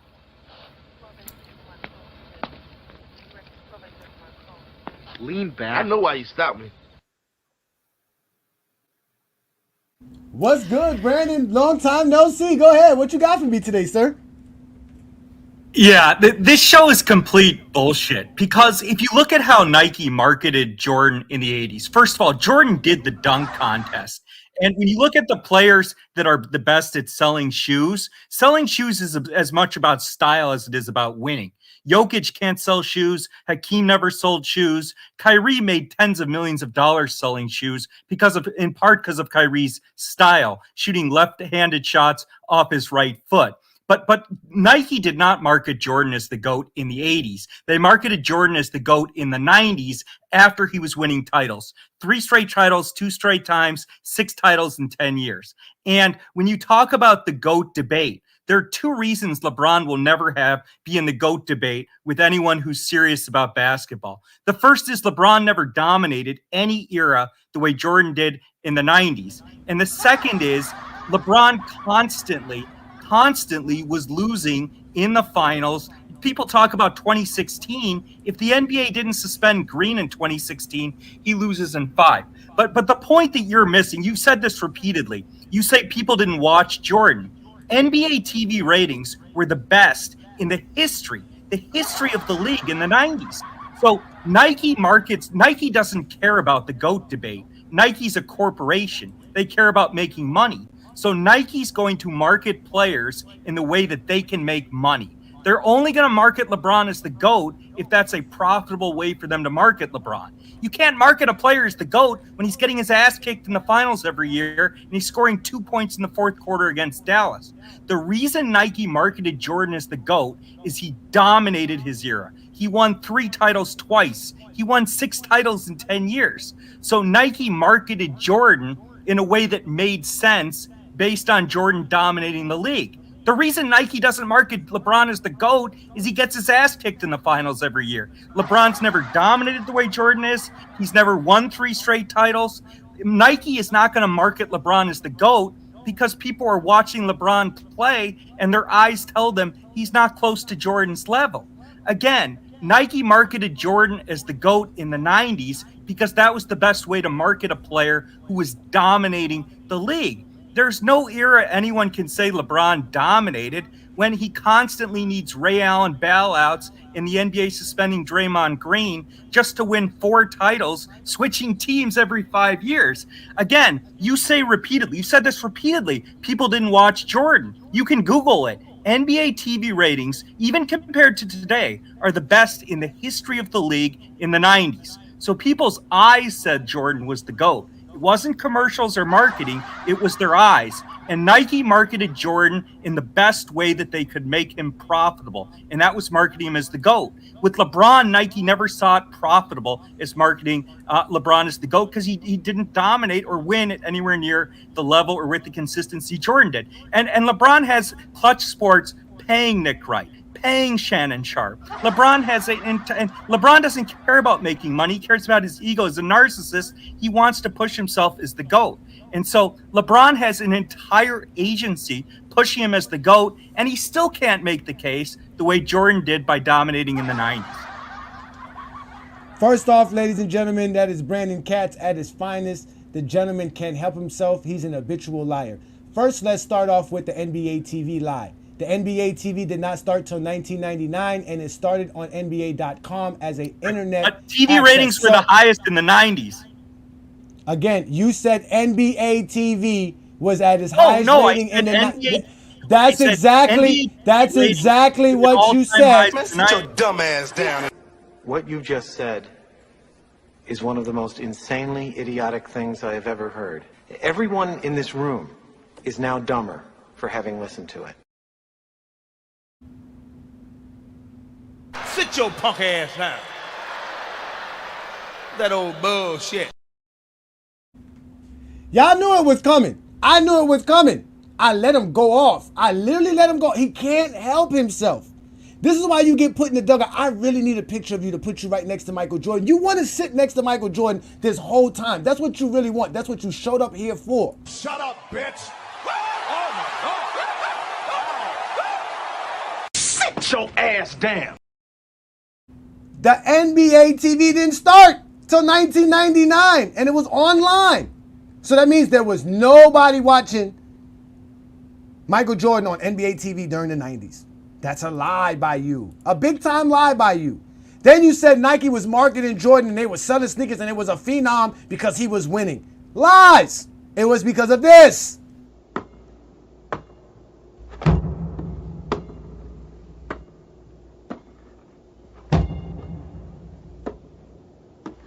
On September 15th, Nike created a revolutionary new basketball shoe. On October 18th, the NBA threw them out of the game. Fortunately, the NBA can't stop you from wearing them. Air Jordans from Nike. NBA TV is NBA TV.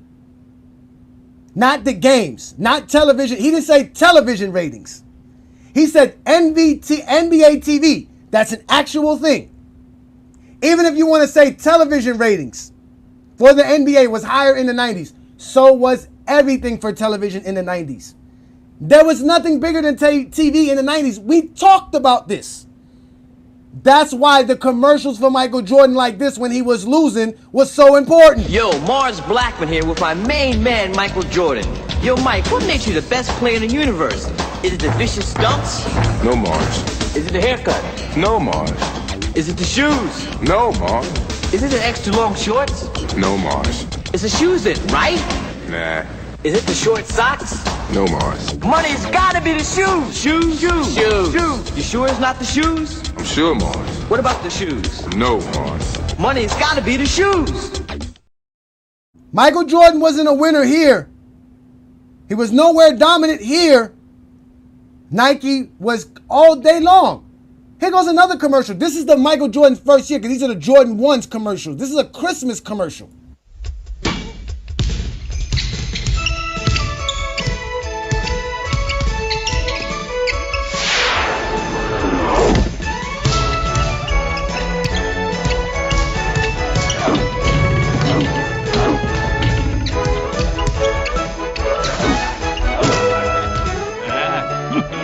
Think Air Jordan this season. By Nike. That was the marketing plan. That's the idea. They're showing you how great Jordan is, not because of his games, because he can sell a product for you. You were not watching the games in the 80s. We know this. This is not a lie. I'm not making this up. I got Mr. Aaron in the comments talking about, how are you guys letting this man tell you what you were doing at 9? Because at 9, you wouldn't sit in front of no TV. Somebody asked me, in 1991, I was 10 years old. You really think at 10 years old, I'm sitting around waiting to watch a Michael Jordan game in the middle of the afternoon or something like that? No. I'm a kid. I'm living my life. But these commercials are different. That's what you guys are lying. The games were not on television. I proved this to you. The NBA did not go national until NBC. That was in the 90s. CBS didn't show a live NBA playoff game until 1988. The NBA finals were on tape delay throughout the 80s.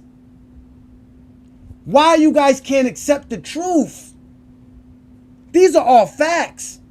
Nike was promoting Jordan as this great phenom beyond basketball. It got so crazy for Michael Jordan because of the Nike ads and the Nike promotion and propaganda around Michael Jordan. He had to tell y'all commercials and talk to y'all like this.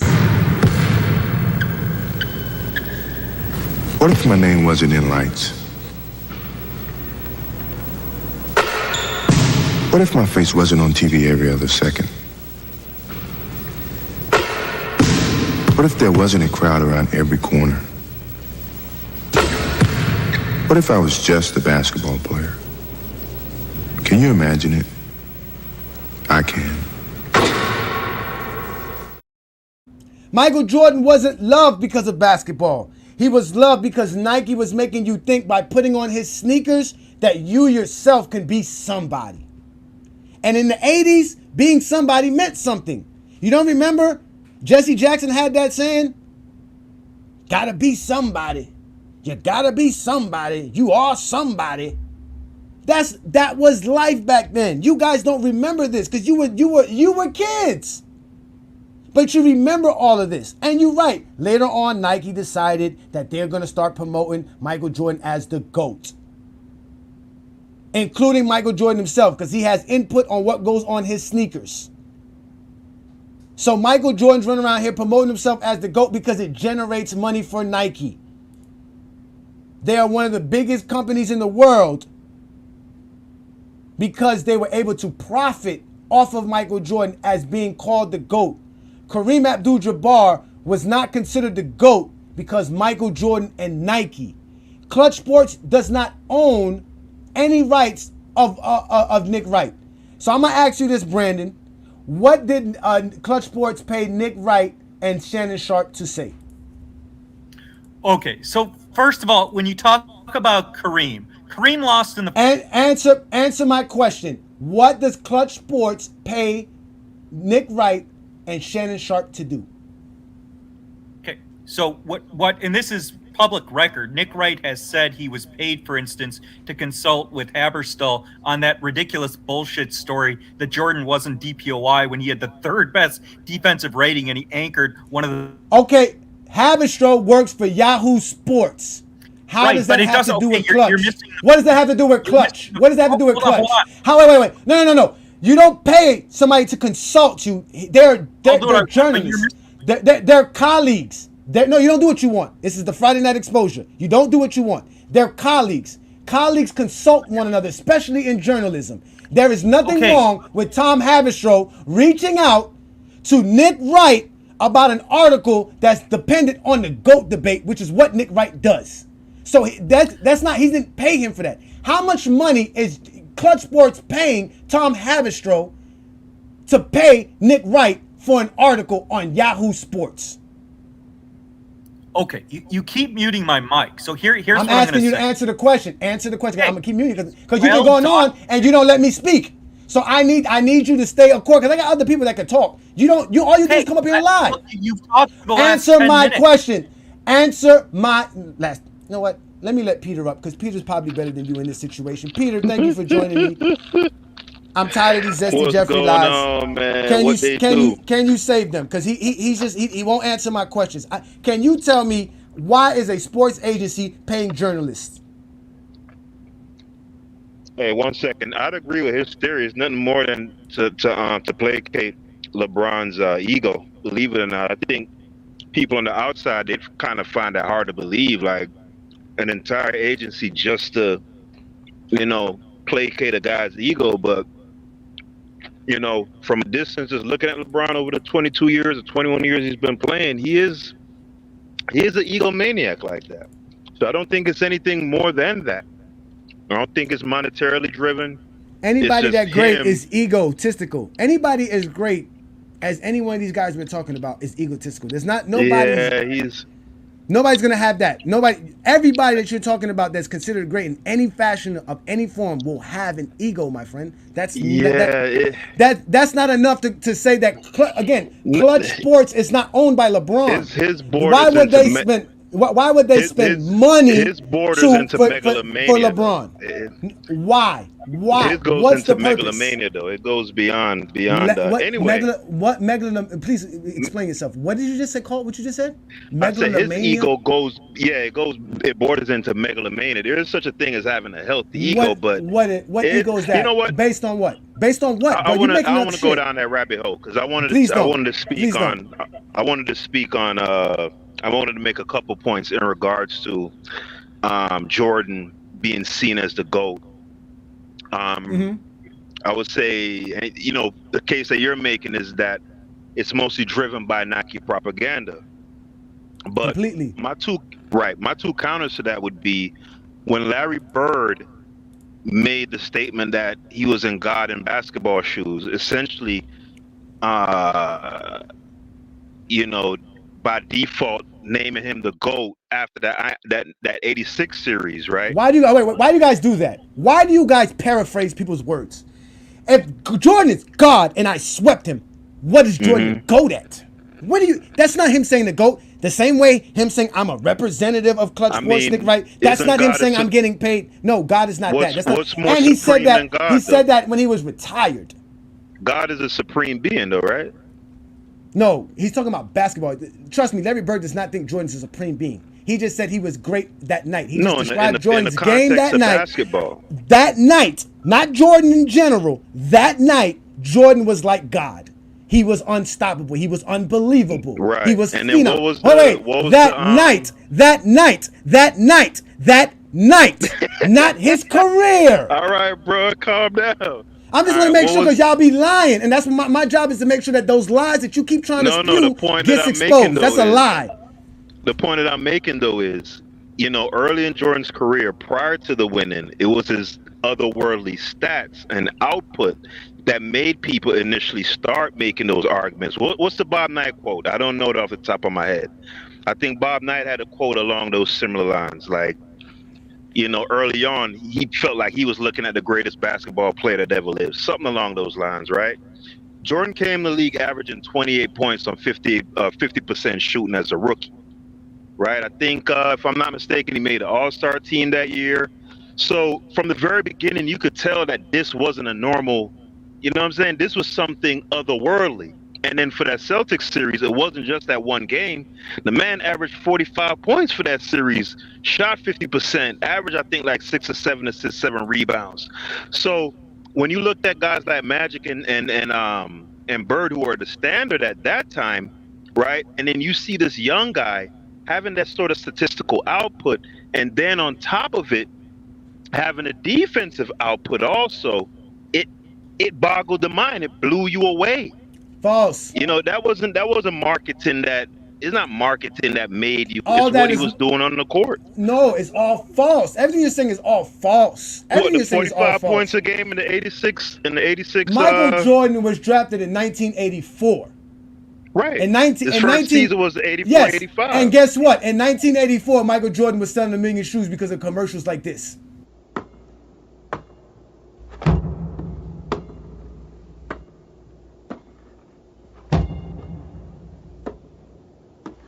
On September 15th, Nike created a revolutionary new basketball shoe. On October 18th, the NBA threw them out of the game. Fortunately, the NBA can't stop you from wearing them. Air Jordans from Nike. Majority of America didn't know who the fuck Michael Jordan was. So hold on. Wait, no. I'll let you go. I'll let you go. Michael Jordan at that time was a nobody. He was known for his sneakers because you didn't watch the game. You didn't get a chance to see his phenomenal offense, 28 points per game. You didn't see that shit. You didn't see it. This is how you knew Michael Jordan was great. The NBA banned his shoes. He must be great. You went to the papers. Yeah, the papers. Okay, the same stats that y'all say, that doesn't allow LeBron James to be the GOAT. The same stats. Nobody was at 18 years old averaging 20 points per game. Nobody at 19 years old was averaging 27 points per game. Nobody at 21 was averaging 30 points per game. That was what LeBron was doing coming into the NBA. Yeah, but by that time, the NBA was already a big marketing thing, a big marketing tool. They already had know how to market their players. It was already a blueprint. Jordan was the blueprint. That's what you guys fail to realize. It wasn't because Jordan was scoring in his stats and all that other stuff. Because the average casual fan didn't know none of that shit. They only knew Michael Jordan for his sneakers and the highlights. You saw him dunking. That's what you saw him doing. You barely knew his stats. You barely knew what he was averaging. You barely knew any of these things. People who were real basketball fans knew that Magic, Bird, and all those guys were better than Michael Jordan.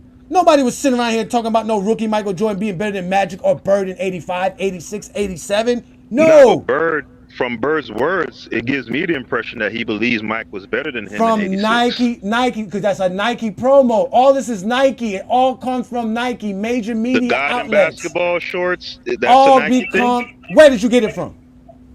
I heard that from a Bird quote. So you're saying where did you hear the Bird quote from? Where did you get it from? I don't know. I read it. Exactly. I read you don't know nothing. Places. Where did you read it? Where? I don't know. Online. Where did he say it? Sports shows. I've you heard know it exactly. on ESPN. You heard it through the propaganda of Michael Jordan being the GOAT through Nike. Nike is paying for this. Nike is paying for you to hear that, but not hear that they said that Bird was better than Michael in that time. Did he say it or not, Ajani? Yes, for one night, Michael Jordan was God to Larry Bird in shoes. It wasn't just that for one night. Though, Johnny. It was 45. One night. It was because he scored 60. It's because he scored 63 when he had 19 in Game 3 and got swept. He wasn't God in basketball shoes. Yeah, I think Cat's got you too wound up, man. No, because you guys are lying. Because you, first of all, you don't let me speak. I let you guys sit here and make up all these lies. I'm giving you a chance. When I start cooking you and I start breaking down the lies and you have no information, you are the one who gets cooked. I have to talk this way for you to understand my length because you want to believe lies. I'm talking to a child right now. You're not a grown man anymore. You're in your childhood phase talking to me. I'm helping you understand why you believe Michael Jordan's the GOAT. Has nothing to do because you didn't even watch it then. Larry Bird said Michael Jordan was God in shoes in 1987 because of a 63-point games. I understand the game of basketball. Right. Because I understand basketball. No, you're not understanding basketball. Need to watch. You are lying. If a guy can average 30, can I speak, Ajani? If a guy can average 35, for me, the things that I value, like for instance, I value highly efficiency, right? So if I can look at a box score, for example, over the course of a season, see a guy average 35 points at the guard position while shooting 54%, I know that is otherworldly. I don't need to have watched to know that. Is that a fair statement on my part? But what does it have? Childish? No. What's childish is to make it seem like that's special to the points where no one did it. Wilt Chamberlain did it. No, remember I put in the caveat at the guard position. That's what I'm saying. That's what I'm saying. You have to. That's where the childhood comes in at. Right there. Why do you have to put it there? Why do you have to put it there? Why do you have to wait? No, it's not logic because Jerry West was a great scorer. It doesn't matter if they play closer to the basket. Jordan was shooting 50. Does. It impacts your field goal Jordan was going 54% because he was at the basket. There was no Jordan shooting nothing. It was Jordan dunking like this. Yo, Mars Blackman here with my main man, Michael Jordan. Yo, Mike, what makes you the best player in the universe? Is it the vicious dunks? No, Mars. Is it the haircut? No, Mars. Is it the shoes? No, Mars. Is it the extra long shorts? No, Mars. It's the shoes then, right? Nah. Is it the short socks? No, Mars. Money's gotta be the shoes. Shoes. You sure it's not the shoes? I'm sure, Mars. What about the shoes? No, Mars. Money's gotta be the shoes. He didn't say Michael Jordan shooting shots. You can't shoot like Michael Jordan. He said you can't do 360 dunks. You can't jam it like Michael because Michael was at the rim. Stop lying on Michael Jordan's name. He was never shooting the ball in the 80s like that. He couldn't shoot. He shot less than 20% from the three-point land throughout the 80s. Yeah, but what there's the fuck more. Are y'all talking about? There's more to shooting than just a 3-point shot. Because all right, go to his 97 splits, right? From 10 to 16. Yeah, I'm saying, but no, that's our 97 splits. Excuse me, because that's when he started tracking the distance he would shoot from, right? In that 97 season, he shot 50% from the mid-range, with it accounting for 60% of his offense. That's like the greatest mid-range shooting ever. That's including Kevin Durant. Yes, Durant had some seasons where he shot 55%, but nowhere near at that volume. Right? Am I making that up, Ajani? Those were his shooting splits for 97. Yes, because you don't know. Because you don't know the history of mid-range shooting. You know Doesn't Jordan's matter. mid-range shooting because of Doesn't Nike. matter. It Okay, does give me- matter. It does matter. It really does matter. Because for you to say Michael Okay, Jordan give had me one of the some greatest better of something splits. and you don't know what that something Give is, that me is a some better lie. splits. All right, Ajani, since you know more than me, give me a comparable split to that competes with that. 60% Bro, of your offense. Kevin Durant from just mid- shot 60% from mid-range. No, You're 55. lying. Jordan, 60%. 55. But he shot it was at a lot less volume. It accounted for 41% of his offense, not 60 like Jordan in 97. And even if you want to put KD above him, okay, fine. Let's say Jordan was the second greatest mid-range shooter. Right? He's not Just even going off he's that- not even top 5. I'm saying just going He's off not that even 97. top 5. Don't go off in the one season. That's what I'm saying. But You that's can't. the only thing we This have, is your Ajani. It wasn't- childhood. it No, wasn't that's not the only track thing we before have. then. We have 98. It We have wasn't being tracked 2002. before. We have 2003. 98 was outstanding too. No, it wasn't that 98 great. was out- Michael Yes, it Jordan's was. It was like, Michael I Jordan's think he Michael shot like Jordan's 45% in 98. Michael Jordan's field goal percentage from mid-range is about 44% for his career. Those 4 seasons they counted. That's what it is. Right. He had one season above 45. The other 3 were under 45. Yeah, He had that two of one those year in seasons at 97. That 39 was and it. 40. Two That's of those it. years at 39 and 40 with his knee messed up though. You know, somebody's gonna do the work eventually, right? Where they'll go through the shot chart and go through those 80. Because I'll guarantee you, I'll put my house I did on it. I did it. No, you didn't. I you did haven't do shoot- it. So hold on. I did You do haven't it. All right, so tell me then, what were Jordan's shooting splits from the mid-range? So 10 to 16 and 16 to 23 feet for 16 to 23 feet is not mid-range. Yes, 16 to 23 feet is not mid-range. what do you You wanna- taking what a do you wanna 20-foot jumper is do you not wanna a count? mid-range shot. That's called a What do you long-range wanna shot. count? So what We do you all want- know what do you wanna it's put it 10 at? to 15 feet for mid-range. Fine. 10 So to what 10 were to his 15 10 to feet. 50 So what It were was his 10 to 44. It was 50? 44% for his You career. won't even let me finish asking a question. Mhm. No, for those 4 last years. You said you have done the work for those Mhm. years prior to it Mhm. being tracked, Mhm. right? So Mhm. what were his shooting splits from 10 to 15 in the first 3-peat years? The first 3-peat years? Yes, you don't know because it wasn't It was. tracked.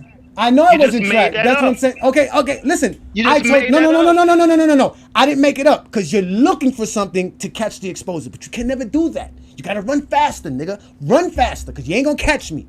I'm talking about me taking my time out to go do the charts, to actually go take the time and look at a For the basketball last game. 4 years? See, You look. talking about? I'm just trying to get some clarity. What are you talking about for the last 4 years of his career? You're referring to what years? Shut the fuck. Shut. Did I say? No. Oh shit. Say it again. Say something else. Oh. Say something else. Say something else, nigga. Sit your ass down.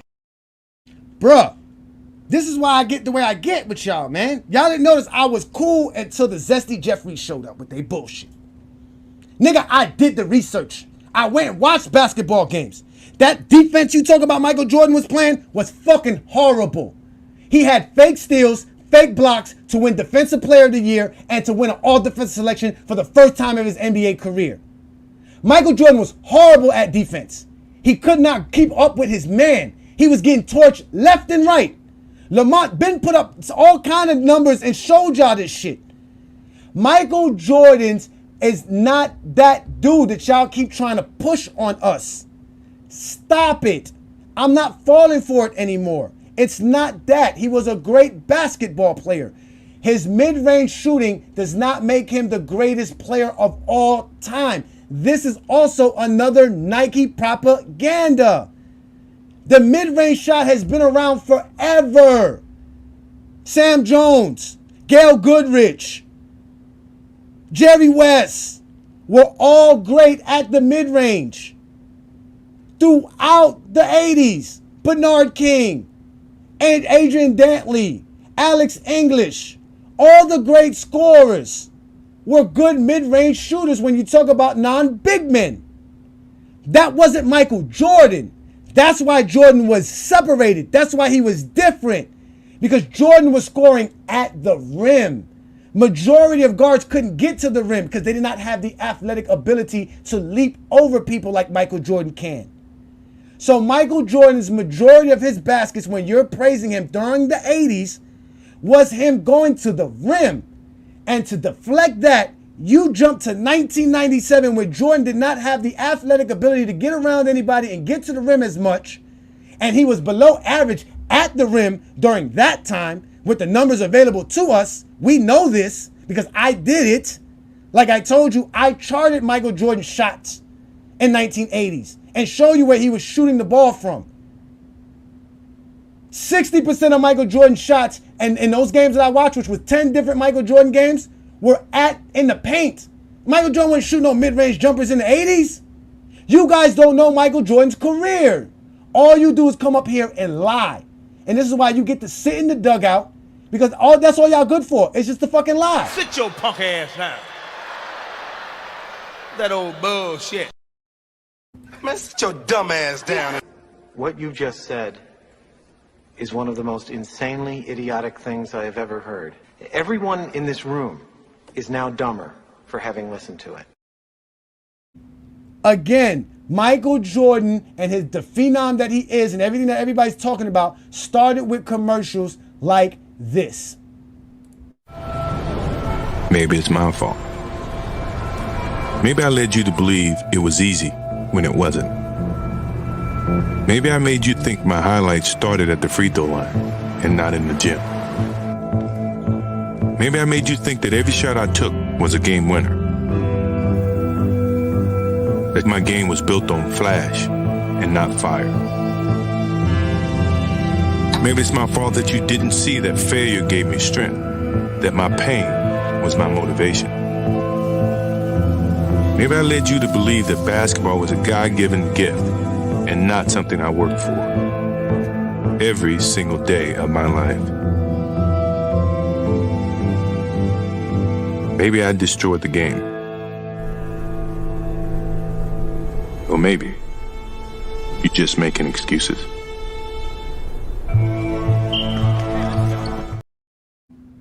This sounds just like Brandon, and it sounds just like Peter. We're going to let Peter and Brandon keep talking about Michael Jordan's zestiness. I can't. This is what today's show's about. Ladies and gentlemen, whatever Klutch Sports is paying, it ain't working. Because obviously, nobody's paying attention to them. But Nike, whatever Nike has said is working because Peter and Brandon are going to explain to you why Michael Jordan is the GOAT. But watch them use everything Nike has told us and throughout these commercials that I've shown y'all here on a Friday Night Exposure. So either one of y'all can take the mic. It's all fun. I'm all ears. No, okay, I was going to say first, like, the point you are missing, first of all, you cooked yourself when you said Jordan's not a good mid-range shooter because you literally argued that Wilt Chamberlain was a good shooter because he was shooting 10-foot shots. And Jordan shot better than 60% from the mid-range multiple years. Jordan was a far better shooter than Wilt. And you were literally arguing that Wilt was a good shooter just a week ago, which shows that you're biased against Jordan. You have no standard. You will say anything to elevate Jordan and bring LeBron down. But the point you're missing is there are two separate ways to be the GOAT. The reason why Wilt was everybody's GOAT was not because he was winning, it's because he was individually dominant. So Jordan was individually dominant in the 80s, and then he won the titles in the 90s. So Jordan had a case for GOAT because of what he did individually in the 80s, and then he cemented that case with the titles in the 90s. And the other point I made before you have no answer for is Nike markets players in ways that's profitable. Nike marketed Jordan as the GOAT only after he won titles. Nike marketed Jordan as the best player in the NBA in the 80s, but they never marketed Jordan as the GOAT until he was winning titles in the 90s. And the reason why Nike never marketed a player who lost 6 times in the finals, choked like a chicken in 2011, had to switch teams 5 times just to win 4 titles is because Nike couldn't market LeBron as the GOAT because he had no fucking case. Yeah, Johnny, I was going to say something similar along those lines. It's a comprehensive case, right? So Michael Jordan is the greatest cross-section of athleticism combined with skills, combined with flair, combined with winning. It's everything. It's one, everything in that gumbo pot that makes the case. It's not one thing or the other. So I think Brandon said it perfectly. The statistical output and the individual dominance he had in the '80s. But if Jordan had never won, right? Let's say he never won, and he was just putting up these great numbers, his legend wouldn't be what it is today. It took the insane statistical output, plus the winning, plus the aesthetically pleasing game, plus the aura. You get what I'm saying? It's everything all together. Go ahead, Herm, save him. Look. I'm disappointed because Brandon Cat's got potential, but he never fulfills it. And this brother Peter, y'all making us Jordan fans look bad though, because end of the day, people don't realize what makes Michael Jordan legacy the legacy it is. It's because of his whole story. People don't realize, like when you got guys that's like just dumb Ajani, narrative talk, Herm.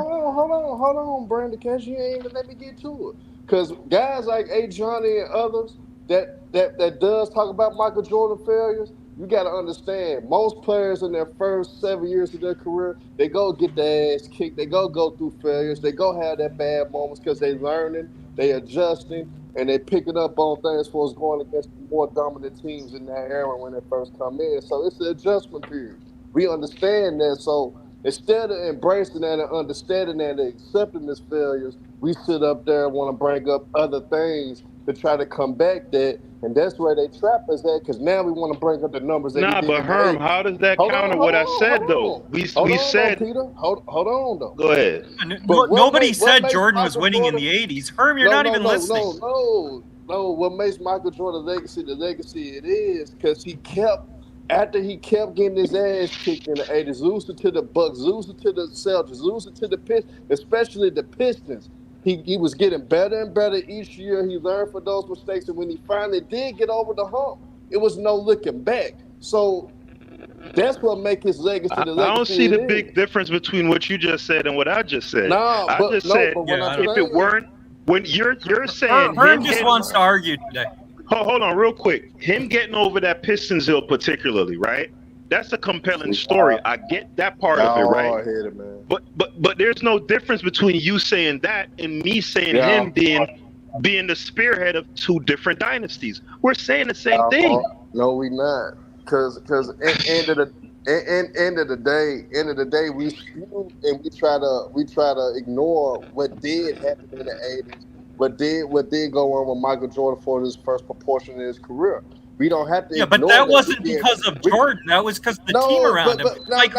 Hold on, Herm. Let me ask you a question. That's where you fucking up. Herm, who was a better player than Michael Jordan in the late '80s? Name it. Who was better than Jordan in the NBA in the late '80s? Name the player. Oh my Jordan God. was dominant even before he won titles. Magic Johnson. Magic Johnson. Magic Johnson. So 87, 88, 89, individually, Magic Johnson was better than Michael Jordan. That's fucking horrible. Kick Herm off the fucking between 1987. Wait, listen. 1987, 1988. 1989, 1990, he won what? 3 MVPs Does in the Herm league? agree He with won that? 2 championships. Karl Malone won. Yes. Karl Malone and Charles Barkley. I want to hear Herm's opinion. We got your opinion, Ajani. Herm, do you agree with Ajani? Hey, Johnny, Michael Jordan was the best player. For the last 2 years in the 80s. Right. Michael Jordan dominated his era far more than LeBron ever did. The only reason y'all thought that because y'all saw silly commercials like this. Yo, this is Morris Blackman, and this is my main man, Michael Jordan, and this is a pair of tight Air Jordans from Nike. This is something you can buy, and this is a patented, vicious, high-flying 360 slam dunk. This is something you cannot do. Let me repeat myself. This you can buy. You cannot do this. Can.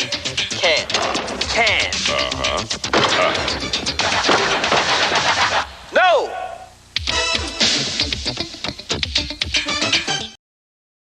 Ajani, I have what y'all did.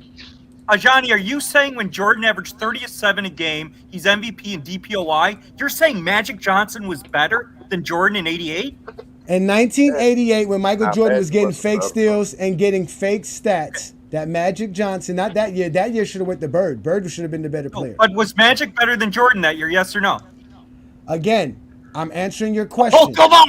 You're not a politician. Answer the question. It's yes or no. It's not multiple choice. It's yes or no. But I just want.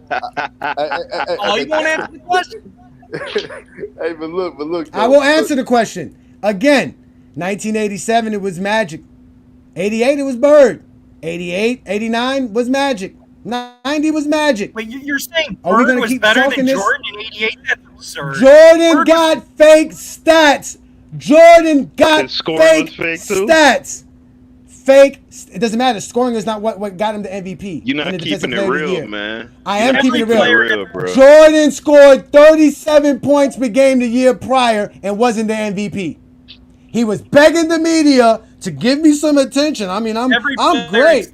Well, I'm finna go here now. I'm finna talk from a hooper standpoint, because that's why I think we need to start talking like guys that actually play the game. Now, if you play the game, Hurt's been cooked. hold on, change the debate. No, you don't even know what I'm gonna say. Because at the end of the day, I played with an NBA. I played under the tutelage of an NBA legend, Penny Hardaway. That was my AAU coach. I played for I was a part of his AAU program and had many conversations with Penny Hardaway about how Michael Jordan was as a basketball player. And it's film to prove what Michael Jordan did to them after he did get his ass kicked when he came back in '95. Jordan came back that next year and dominated the match with his perimeter defense. I'm just saying, Brady still got his ass kicked. But what made Jordan so great, he used that as fuel to the fire. To when he saw them again, you saw that they swept him. It was because his proudness on defense. He was great on the perimeter against Penny, Nick Anderson, and those boys, Dennis Scott and those boys. And the Bulls were dominating with their full court. Those guys were playing 94 feet, especially that 17-10 year. So, end of the day, Johnny, I don't care about the face stats thing. That matters because it can affect a lot of things, and I think the NBA. That's propaganda. No, hold on. Wait, hold on. I have a question for Ajani. So when you say, I don't know how to shut up sometimes. When you say Jordan should have been DPOY, who do you? Go ahead, Herm. Who do you think should have been DPOY in '88? It doesn't. It matters in the sense of the legacy standpoint, but Michael Jordan, and Penny told me this, when it comes to this, Jordan is a great defender. He was great on both ends of the court. He's dominant in both ends. So, yes, stats could have been inflated, and which understood because Shaq even talked about how the stats was inflated, especially their home games. But at the end of the day, as a basketball player, if you played the game and you hooped, you would know Michael Jordan was that dog, though. He was a killer. He was great on both ends. And when the bucket that I seen as an old man in 1998, their last championship year, when he won that 6th ring against Indiana, Reggie Miller was killing them. He hit the game-winning shot the game before that game 6. Michael Jordan, that game 7, locked up Reggie Miller. And it's hard to chase around a guy, Reggie Miller, that runs perfect off screens. Because that's what Reggie hit the game winner in game 4. I'm just saying, game 6, though, they lost. Remember, they went into that game 7. Reggie Miller was key down the stretch in that game 6. Again, y'all, listen, I've given y'all enough time. Y'all are boring the shit out of me with this nonsense. Wait, Ajani, I have a question, though. Ajani. Akeem Olajuwon. Shut the fuck up. Okay. Akeem Olajuwon. Akeem Olajuwon. I don't remember asking you a goddamn thing. Sit your ass down. I don't remember asking you shit. I gave y'all enough time to speak. Y'all made Friday Night Exposure horrible because you guys are exactly why I exist and why I keep exposing you zesty Jeffries on a day-to-day basis. So fucking easy. Michael Jordan was considered the GOAT without the fucking stats. Without it. 3 championships don't make Michael Jordan the GOAT. When he retired in 1993, he was considered the GOAT. He shouldn't have been the GOAT even then. Michael Jordan was not better than Kareem Abdul-Jabbar when he retired from the game of basketball in 1993. None of his stats, none of his accolades, none of his accomplishments were GOAT-level accomplishments. But he was still considered the GOAT. Because Nike profits from the GOAT debate. They created the GOAT debate. They are the reasons why you guys say GOAT so fucking much. They put it on their shoes, for Michael Jordan. Had nothing to do with stats, which are what you guys always tell me LeBron can't be the GOAT for. If LeBron can't be the GOAT with numbers like this, which by now, if the right numbers are even more, because it's 40,000, 11,000, and 11,000, and this was 2 seasons ago when I made this graph, it is clear to see that Michael Jordan is not the GOAT because of his basketball resume. Michael Jordan was never considered the GOAT because of his basketball resume. When Larry Bird said Michael Jordan was God in basketball shoes, he was talking about for one night because he swept Jordan and was not worried about the Chicago Bulls or Michael Jordan. In 1987, Magic was the league MVP. In 1987, Magic led his team to an NBA championship, not Michael Jordan. In 1988, Jordan was begging the media to recognize him. Shout out to you, Rudy Hood Sports. I'm going to bring up all you guys in a second. Brandon never brings up MJ's negative stats despite himself referencing his failures. Brandon has a gum statue of LBJ in his closet. He loves LeBron James. Exactly, because he can never talk about Michael Jordan without talking about LeBron James. And talking about Michael Jordan and his failures. Again, Michael Jordan had commercials. And within his own commercials, he would tell you about how he failed. I've missed more than 9,000 shots in my career. I've lost almost 300 games. 26 times I've been trusted to take the game-winning shot and missed. I've failed over and over and over again in my life. And that is why I succeed. So when Michael Jordan was considered the GOAT for not his resume, just for being Michael Jordan and being this phenom that y'all keep making him out to seem, because y'all keep separating him from everybody. Exactly. Y'all keep separating him from everybody. It is like a church. And no disrespect to nobody's religion. Shout out to you, Rudy Hood Sports, for doing that. Michael Jordan was not the GOAT because of his resume. It was because he was a star. He was the first basketball player most of y'all ever saw. None of y'all was watching Magic Johnson when he was great in the 80s. Brandon wasn't watching Bird in the 80s. Y'all were not watching 80s NBA basketball. There wasn't a large media mass for NBA basketball. It wasn't until Nike started making commercials like this that they realized, shit, we can make a lot more money. Yo, Morris Blackman here at the NBA Finals. See what makes Michael Jordan the best. Is it the shoes? Gotta be the shoes. It's gotta be the shoes. The shoes. Gotta be the shoes. The shoes. The shoes. Gotta be the shoes. The shoes. The shoes. Gotta be. It's gotta be the shoes. The shoes. The shoes. The shoes. The shoes. The shoes. It had to be the shoes. Now, I got the panel up. I'm going to bring up the Michael Jordan police shortly here, even though Mac Def is in the building. Shout out to Mac Def. And I'm going to let Reed Brandon go in first because Reed Brandon was very patient. I'm going to let you go in. But I'm letting you know right now, ladies and gentlemen, if you want to be the MJ police, it will not go well for you. You just makes me sick. Ed? Okay? I'm just John Q. Public now. It's just you and me. Mono a mono. I'll teach you to pick on a helpless invalid.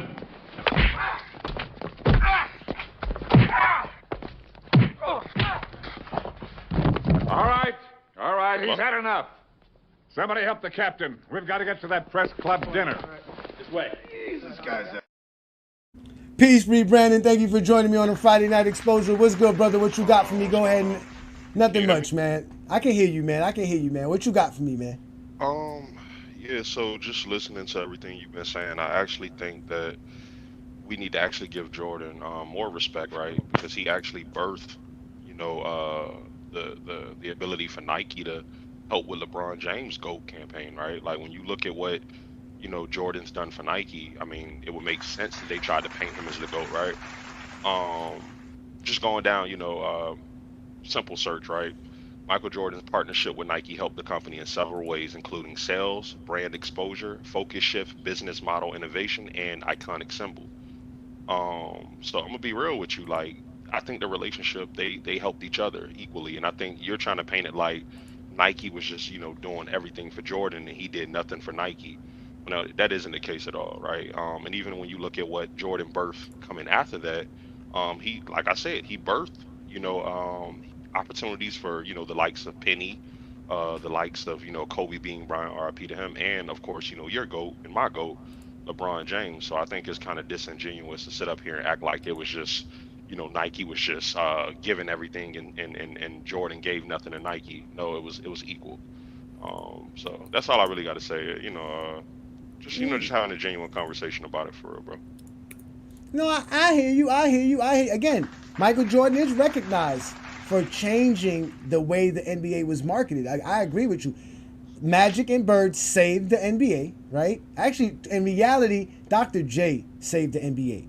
Magic and Bird brought the league to attention to national stage, but Jordan took the league to a whole new level. He took sports to a whole new level. It wasn't just basketball that benefited from what Michael Jordan and Nike was doing. It was the entire sports landscape.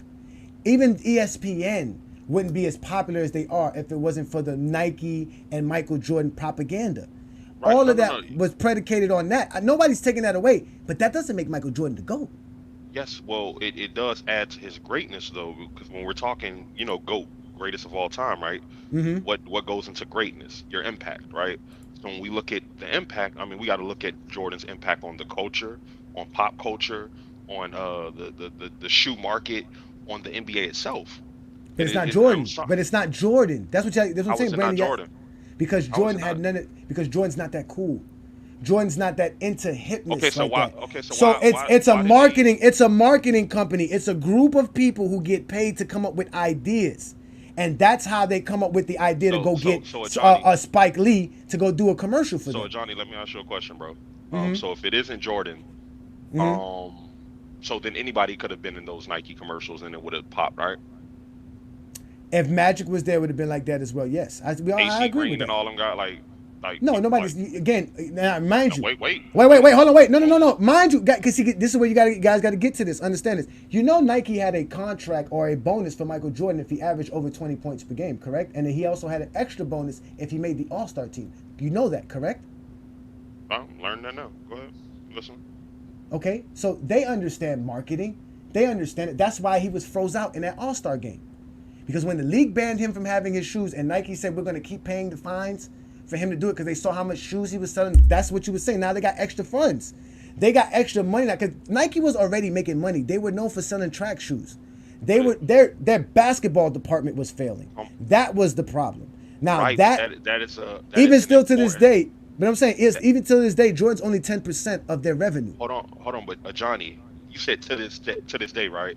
He's only 10%. Which of like what 30, 40 plus years later or whatever, 30 plus years later. Mm-hmm. It's 10%, but guess what? He helped grow them in other avenues as well because he did help make them more of a, a marketing giant in those times. So what I'm saying is though, Johnny, is you just made the point of, that he wasn't cool and pretty much alluded to anybody being able to do it. So if it wasn't Jordan, then you would agree that any player, a role player, a 6-man bench player could have came in and Nike would have been able to do the same thing. Or was it Jordan? But Magic, no, they could have did it with Magic. They could have did it with other stars in the league because Magic didn't take the deal. Magic said no because they didn't have the money. The basketball department did not have the funds to actually get any other high endorsed Jordan caliber made them athletes. like 100 million. Jordan. That's what I'm saying. But that was by accident. They didn't really know that. They didn't expect that. They didn't think that. John, they were. I'm gonna let somebody else know. Because Mac is up next behind you. But that's what you guys got to understand. Nike did a risk with Jordan. It was a risk to do what they did with Jordan, and that's what I'm trying to explain to y'all. That's what changed everything. He was revolutionizing everything. What you're trying to do is, and like I said, bro, LeBron is my GOAT. But what I can see that you're trying to do is you're trying to downplay Jordan and his importance and what he contributed and why it was such an equal relationship. Like, you couldn't have just gotten anybody to be what Jordan was. You could not have done it, because if they could have, they would have, and they did not. So it's disingenuous to just sit up here and act like Jordan wasn't. They did, though. That's what I'm saying. Like, they did. Like, I don't understand why you guys make it. They did it. They've done it with guys after Jordan. That's what you guys fail to realize. Hold on, Jordan came at the right Ajani, time. That's what you guys fail to realize. It was all about timing. Ajani, you said after. So with you saying after, you just agreed with me that Jordan birthed it. So yes, he created opportunities for them to come after. Jordan didn't go to Nike and say, "Give me a signature shoe." They already had a signature shoe for him. Jordan didn't go to Nike and say, "Let's make a campaign about me not." Jordan didn't even like the shoes that they made for him. It was all Nike. Right, but who? All Nike. They still needed an iconic figure, and what was Jordan for them, Ajani?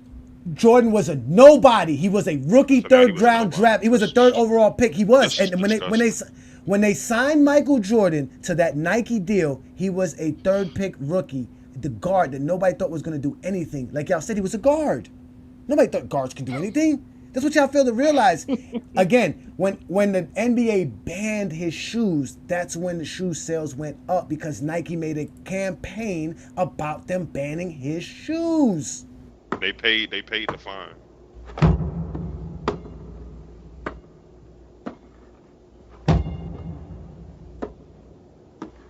On they made a September campaign 15th, about it. Nike created a revolutionary new basketball shoe. Revolutionary On new October shoe. 18th, the NBA Never seen like this threw them before. out of the game. The NBA said it's not good. Fortunately, the NBA can't stop you from wearing them. Exactly. The NBA Air can't stop you Jordans from going to the store, standing in Nike. line, in the rain, in the snow, for Jordan sneakers in September. In September. The situation.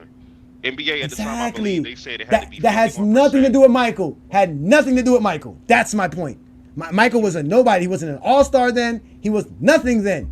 It was just a rookie kid with a nice shoe that some reason the NBA don't want him to wear. And they used that as a marketing tool.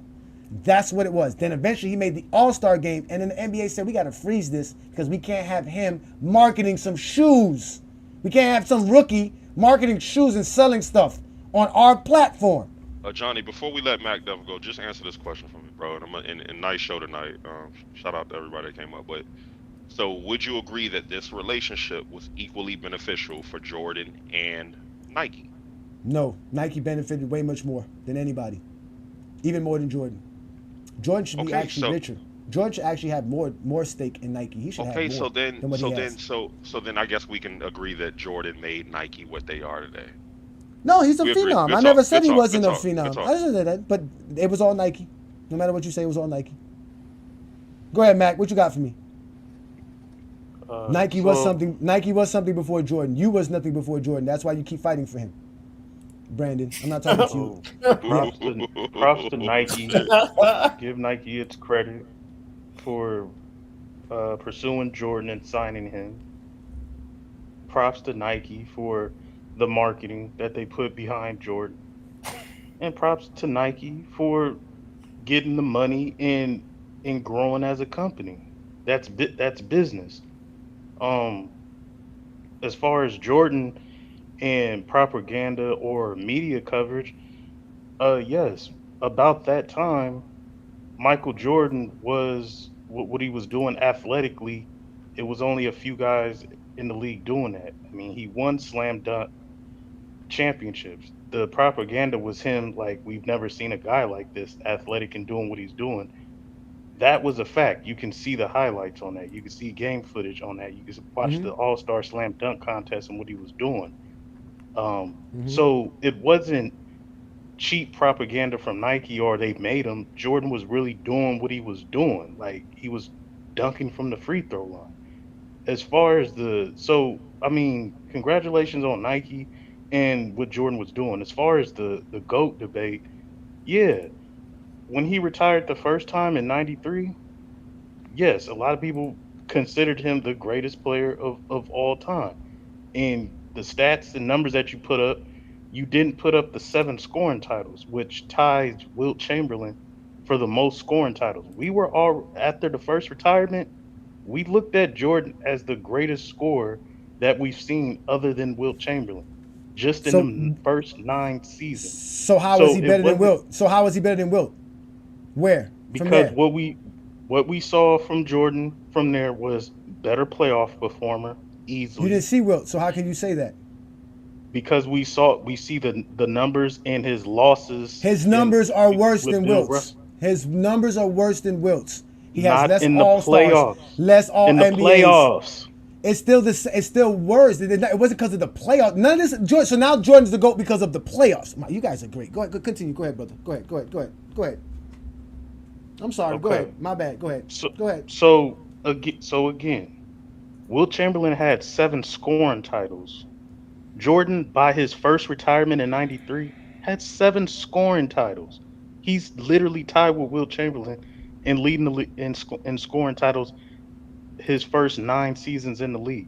He also retired averaging the most points all time, 32 points per game in his 9 seasons. And he retired averaging 34 points per game in the playoffs, the most all time. Yes, we considered Jordan his first retirement as the best scorer of all time. And then to three-peat in that era, what he did and how he finished averaging 41, it was like, bro, we've literally never seen that before. We didn't see that before. So it wasn't Nike propaganda or media. Jordan lived up to the hype and he became the first megastar of the NBA, in which his name and his brand was actually bigger than the game. So with this 10%, Nike's only given 10% of Jordan. Jordan has his own brand. You see the No, Jordan no, no, no, logo. no, no, no, no, no, no. Don't misinterpret what I said. Jordan is only 10% of their revenue, meaning they get Correct. 90% of their revenue has nothing to do with Michael Jordan. It was Yes, like that but in the Jordan 80s as well. but Jordan has his own brand, is what I'm saying. He They branched gave off. no, he didn't. Jordan doesn't own Jumpman. Jumpman is owned by Nike. Still owned by Nike. Jordan just has Does- stocks and companies. That's it. He does not own Jumpman. Y'all see this? What I'm saying? These are the lies that y'all say. But continue. Does Jordan have his own company? Does he have a Jordan brand? He has a company, but not Jumpman. Okay. If Michael Jordan has his own company, we're talking business now. If he branched off from Nike and he has his own brand, yes, not only did he live up to the hype, he was a megastar, and his name and brand is considered bigger than the game itself. These are just facts. It These wasn't a are media all pushing him. He Nike lived up to it. propaganda. Nike propaganda. Everything you're saying is Nike propaganda. Did Nike call him the GOAT? Yes, of course. That's all they've been doing. They've been doing that for over 30 years. What are We you can talking move about? on. No, of course we can move on. move Because on. You got it. of course I got it. This is what I do best. What do you mean I got it? You ain't giving me nothing. You ain't saying nothing that's factual. All you doing is repeating Nike propaganda. This is what the whole show is about. None of y'all can tell me Klutch Sports propaganda. None of y'all can tell me what is Klutch Sports propaganda. What is it that Klutch Sports promotes for LeBron James? What is the Klutch Sports propaganda? Just that LeBron's the GOAT? There's no, he's the playoff leader. He three-peat. What is it that Klutch Sports has to say to make LeBron James the GOAT? That Nike's done told y'all lies about Michael Jordan. Just lies. They don't have no reason to promote Wilt Chamberlain. They got no reason to promote Kareem Abdul-Jabbar. They got no reason to promote Magic Johnson. If Nike never signs Jordan and the basketball department falls, y'all would say Magic Johnson is the GOAT because of Converse. Yo, hey Johnny. Hey, Johnny's cooking, man. He's cooking. This is crazy, bro. First things first, I gotta respond to some of the things I heard. You had Brandon come up here, of course, and Peter come up here. You had Peter talk about the biggest Glaze game ever, at 63 points, in a loss, by the way. They lost that game on the way to getting swept. But that part's always left out because we got to just talk about, what Larry Bird said. So we always leave out that part. Then he wanted to talk. Then you had Brandon talking about, well, Draymond Green got suspended for game 5. That means they had game 6 and a home game in game 7 to win, and they lost. We always forget that part. So if Draymond Green was so goddamn important, why didn't they win in game 6 or 7? I've never understood that. Like, these talking points need to stop. It's ridiculous, bro. Again, you're showing the media campaign behind him. It's smart business for Michael Jordan and Nike to do it. So to sit here and pretend like there wasn't this campaign behind him to push Michael Jordan so he can be larger than the goddamn game needs to stop. Can we stop that? Like, it was literally pushed for him to be larger than the game. And he's done. I'm not even knocking him for that. Get your money, homie. You did a great job. Nike, you did a great job. Great shoes. You muted, bro. You You muted, Ajani. You're muted. Matter of fact, I'm sorry. Matter of fact, they did it so well and so much against Michael Jordan's will. Remember, Michael Jordan doesn't like this because he was out here talking like this in Nike. What if my name wasn't in lights? What if my face wasn't on TV every other second? What if there wasn't a crowd around every corner? What if I was just a basketball player? Can you imagine it? I can. So he can imagine it because his ass was what's it called? He was being marketed beyond normalness. Like it wasn't normal. Klutch Sports has done, though. Somebody, Yeah, hold on, one second. We'll let Herm go after that. Go ahead. Somebody in the chat just sat here and said it's because Larry Bird praised Michael Jordan. There are plenty of all-time great players that praise LeBron James, and y'all know what y'all say? Y'all say they hate Michael Jordan. That's why they praise LeBron James. So it doesn't matter what anybody says. It doesn't matter what anybody says about LeBron James. Y'all chalk it up to propaganda, or y'all say they are attached to I Klutch love Sports. Zeke, but he hate Mike. It doesn't matter. I want to know. I want to know what Klutch Sports is paying. That's what I want to know. Where this money coming from and what they paying what for. Klutch Sports is doing, though, Ajani, and a lot of people don't like to face the reality. But it's a positive for them. I think it's a positive period because nobody has never thought like this. But Klutch Sports has a big hand in the media, in the sports media. They've done a great job with the sports media, like Shams. He's a Klutch Sports client. Like, people don't really realize that. You know what I'm saying? Who's a Klutch Sports clown? Who? Shams. One of the most known sports guys that have the knowledge before anybody else in sports, in the NBA rather. He knows the news before anybody else does, and he's a Klutch client. So what Klutch ultimately did was have an effect on the sports media. Oh, he's talking about the journalists. Yeah, they started. What journalists? He's an Indian guy, I think. I think that's what he's talking about. Yeah, Shams one of the biggest journalists. He's a big. He doesn't work for Klutch. He doesn't work for Klutch. He's a Klutch client. He's a client. He's a client. So he signed the Klutch Sports. That's his agency. What does agency. Okay, what does That's Klutch the Sports influence on earn? the sports Okay, media. I'm gonna ask you a question. Klutch Sports makes a percentage of multi-million-dollar endorsement deals and contracts for athletes. What deal is a sports journalist getting that will acquire an agent?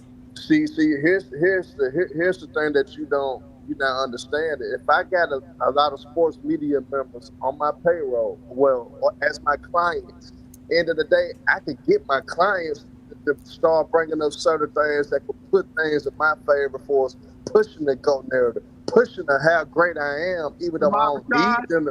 Even though I doesn't do that though. Yes, they do. Yes, they do. Brian Windhorst and all them do that. Brian Windhorst and all them do that. Yes, Wait, do you guys understand to be? Wait. Do you guys understand Come on, to man. be? Y'all Wait. man. For Y'all you being guys. ridiculous. Oh wait. Do you That's guys one of Klutch understand? Sports Oh wait. Do you guys understand? For you to be a prominent journalist of any sort, you must be a part of a media outlet. Do you guys understand? Klutch Sports is not a media outlet. So what you guys are saying? What you guys are saying is that Klutch Sports is responsible for getting Nick Reich hired at Fox Sports. They're responsible for getting Shannon Sharp hired at ESPN. They're responsible for getting Shams, who is a beat writer for some kind of outlet of some sort, which I'm guessing I think it's Fox, if I'm correct.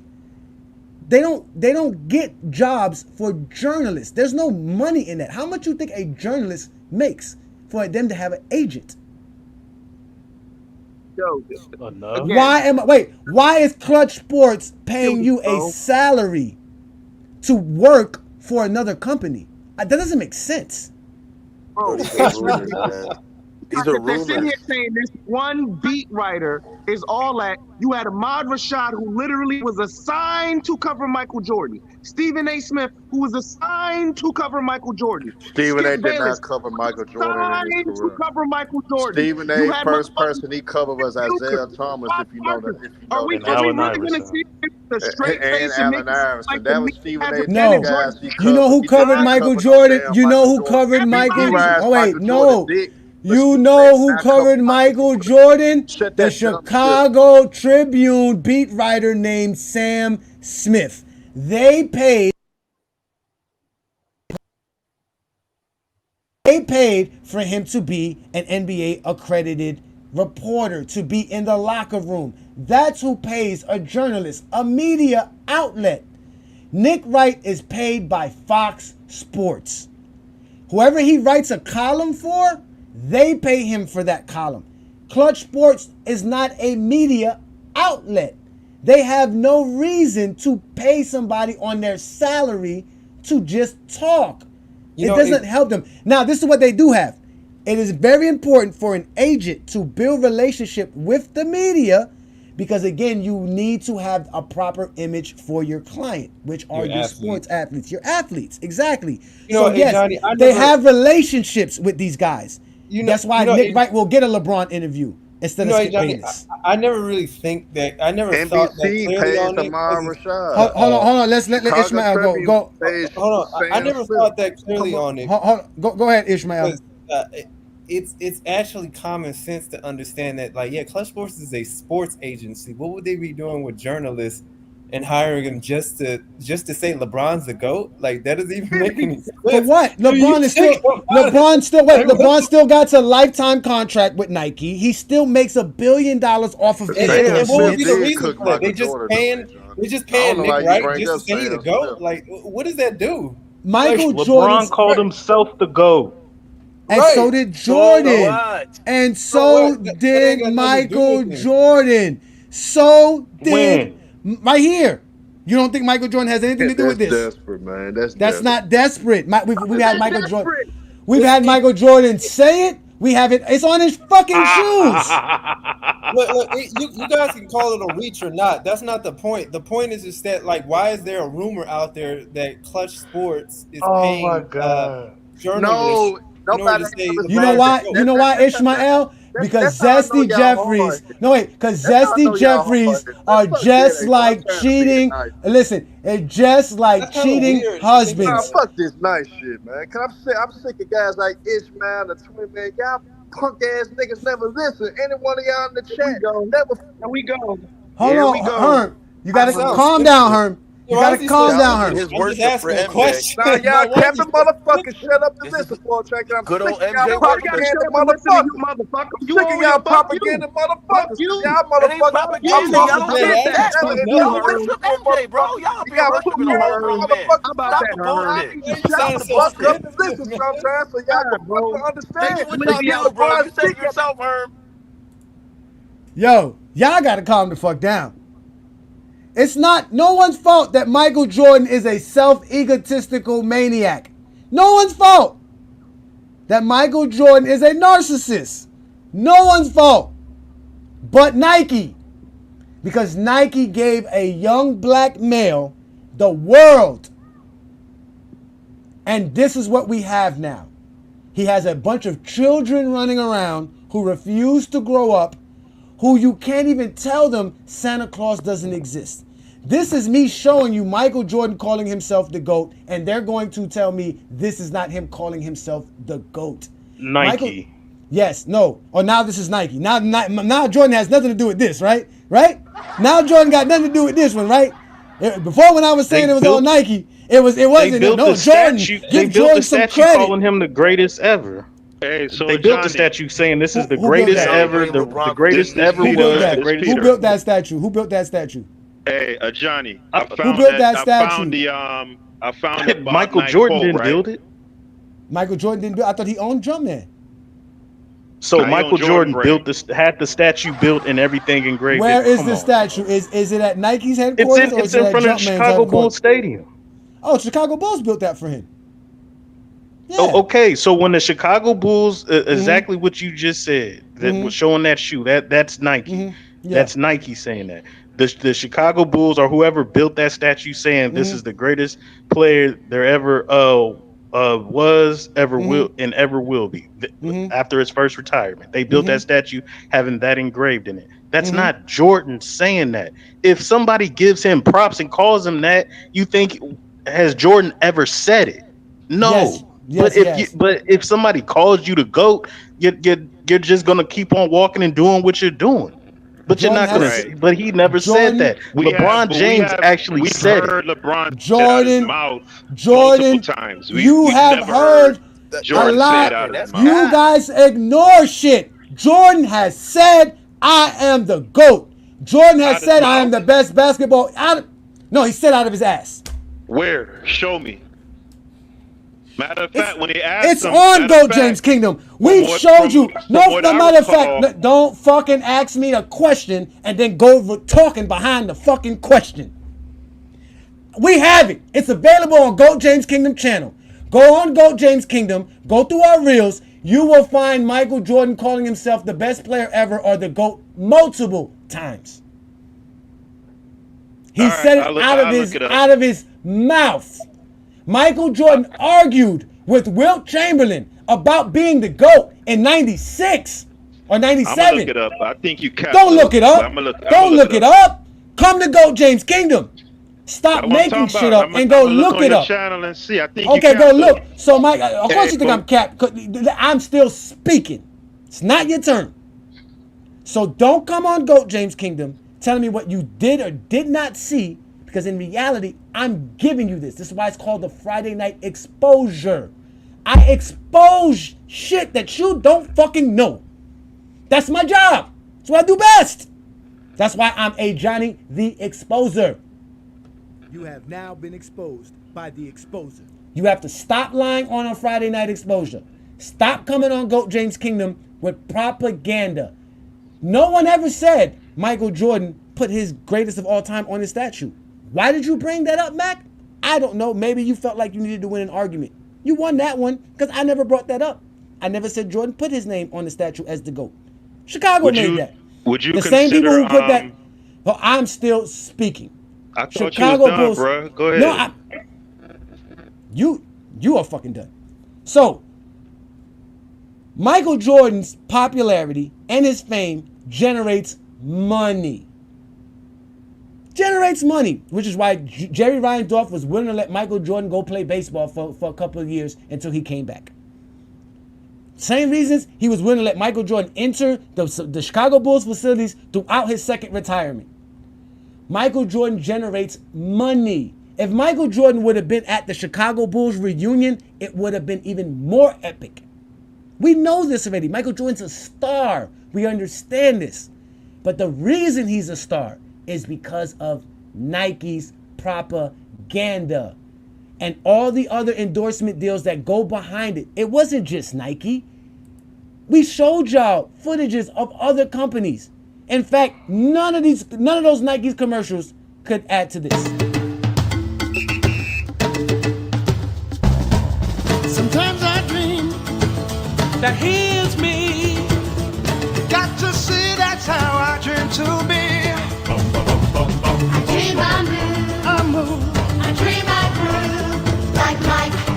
If I could be like Mike. I wanna be like Mike. Like Mike. If I could be like Mike. Be like Mike. Oh. Be like Mike. Yeah, I try. Just need to fly. Just one day if I could be that way. I dream I move. Dream I groove. Like Mike. If I could be like Mike. I wanna be like Mike. Like Mike. If I could be like Mike. Oh, be like Mike. Like Mike. If I could be like Mike. Why you think Gatorade made a commercial called Be Like Mike? Because it was Nike. Nike had already put it in motion with shit like this. Yo, Mars Blackman here with my main man, Michael Jordan.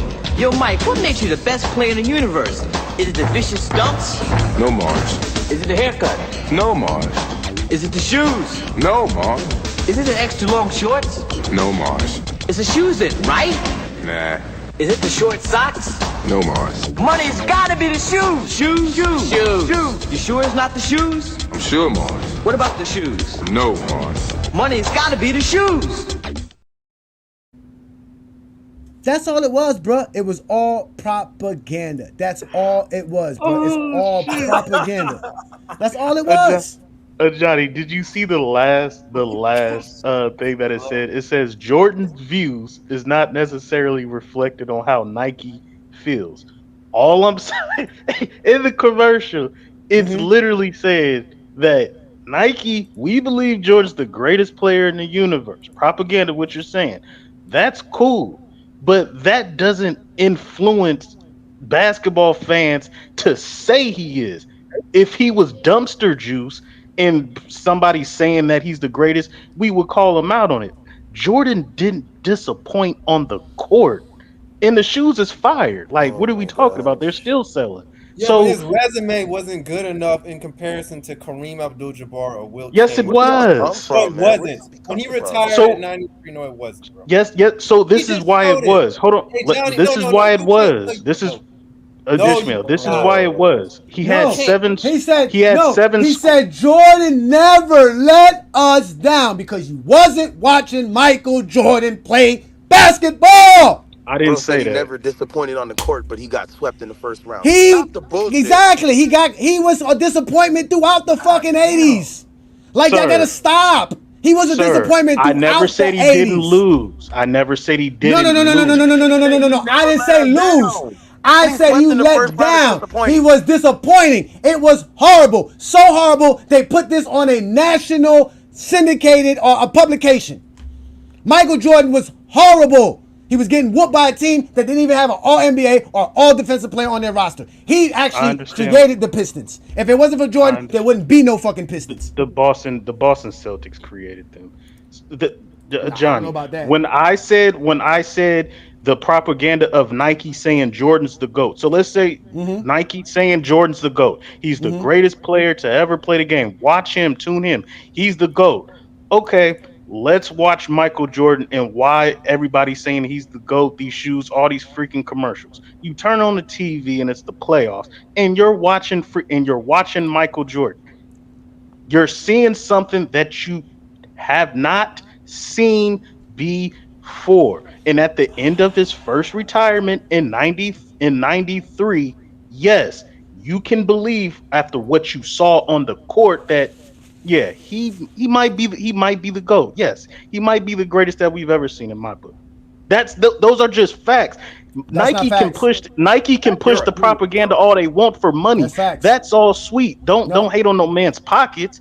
You feel me? But if Jordan was garbage, we wouldn't be having this conversation if he was garbage. He did not disappoint the propaganda that was pushed behind him. Mac, you saw more of this commercial than Jordan in the 91 finals. Yo, Mars Blackman here at the NBA Finals. See what makes Michael Jordan the best. Is it the shoes? Gotta be the shoes. It's gotta be the shoes. The shoes. Gotta be the shoes. The shoes. The shoes. Gotta be the shoes. Shoes. The shoes. Gotta be. It's gotta be the shoes. The shoes. The shoes. The shoes. The shoes. It had to be the shoes. NBA Finals was shown a couple of days out the week. That was on television hundreds of times a day. Multiple times a day. Because Nike had the money and the power to place that out there like that. You saw Michael Jordan in commercials in the 90s, then you watched him play the game of basketball. I already know this. You ain't got to lie to me. It's fine, though. You can continue to tell me about your childhood hero. Continue. So Mac, for real talk, are you really sitting here saying media does not influence public opinion, bro? No, I did not say that. Because you kind of alluded to that when you were going through your little soliloquy. What I said was Nike, let's say, and put it out there, Nike pushed him as the GOAT. I am agreeing with you. Nike pushed him as the GOAT. They sold shoes, Gatorade, commercials. They said Michael Jordan is the greatest player on the universe. This is facts. Pause right That's what there. the media Pause right push. there. I have a question for you now. Pause right there. If they don't have this aggressive media campaign that started in the 80s all the way through the 90s, do you think Michael Jordan would be seen and be held in this high of regard? Yes. No. By far, Yes. no. Based on what he did on the court, you cannot deny that. No, I absolutely can, because everybody didn't see the games, Mac. Thank you. Oh my God, we watched the play. We watched the playoff games, bro. You cannot, Mac. sir, Nobody watched sir. all the games through the 80s and the 90s, Mac. So that's why I asked you that if question. we listen, if I never watched, and I'm agreeing with you. Let's say I never watched a Michael Jordan regular season game in my life. Not one. Let's put that out there. Not one. And then I turn on the TV and I see a Michael Jordan commercial saying this is the greatest basketball player in the universe that ever played. And I'm only watching Michael Jordan in the playoffs. After watching Michael Jordan's career in the playoffs, 80s and 90s, you would have an assumption like, hey, he's pretty good. After what he did on the court, you cannot have the propaganda machine behind you and be garbage. That's not facts. Question.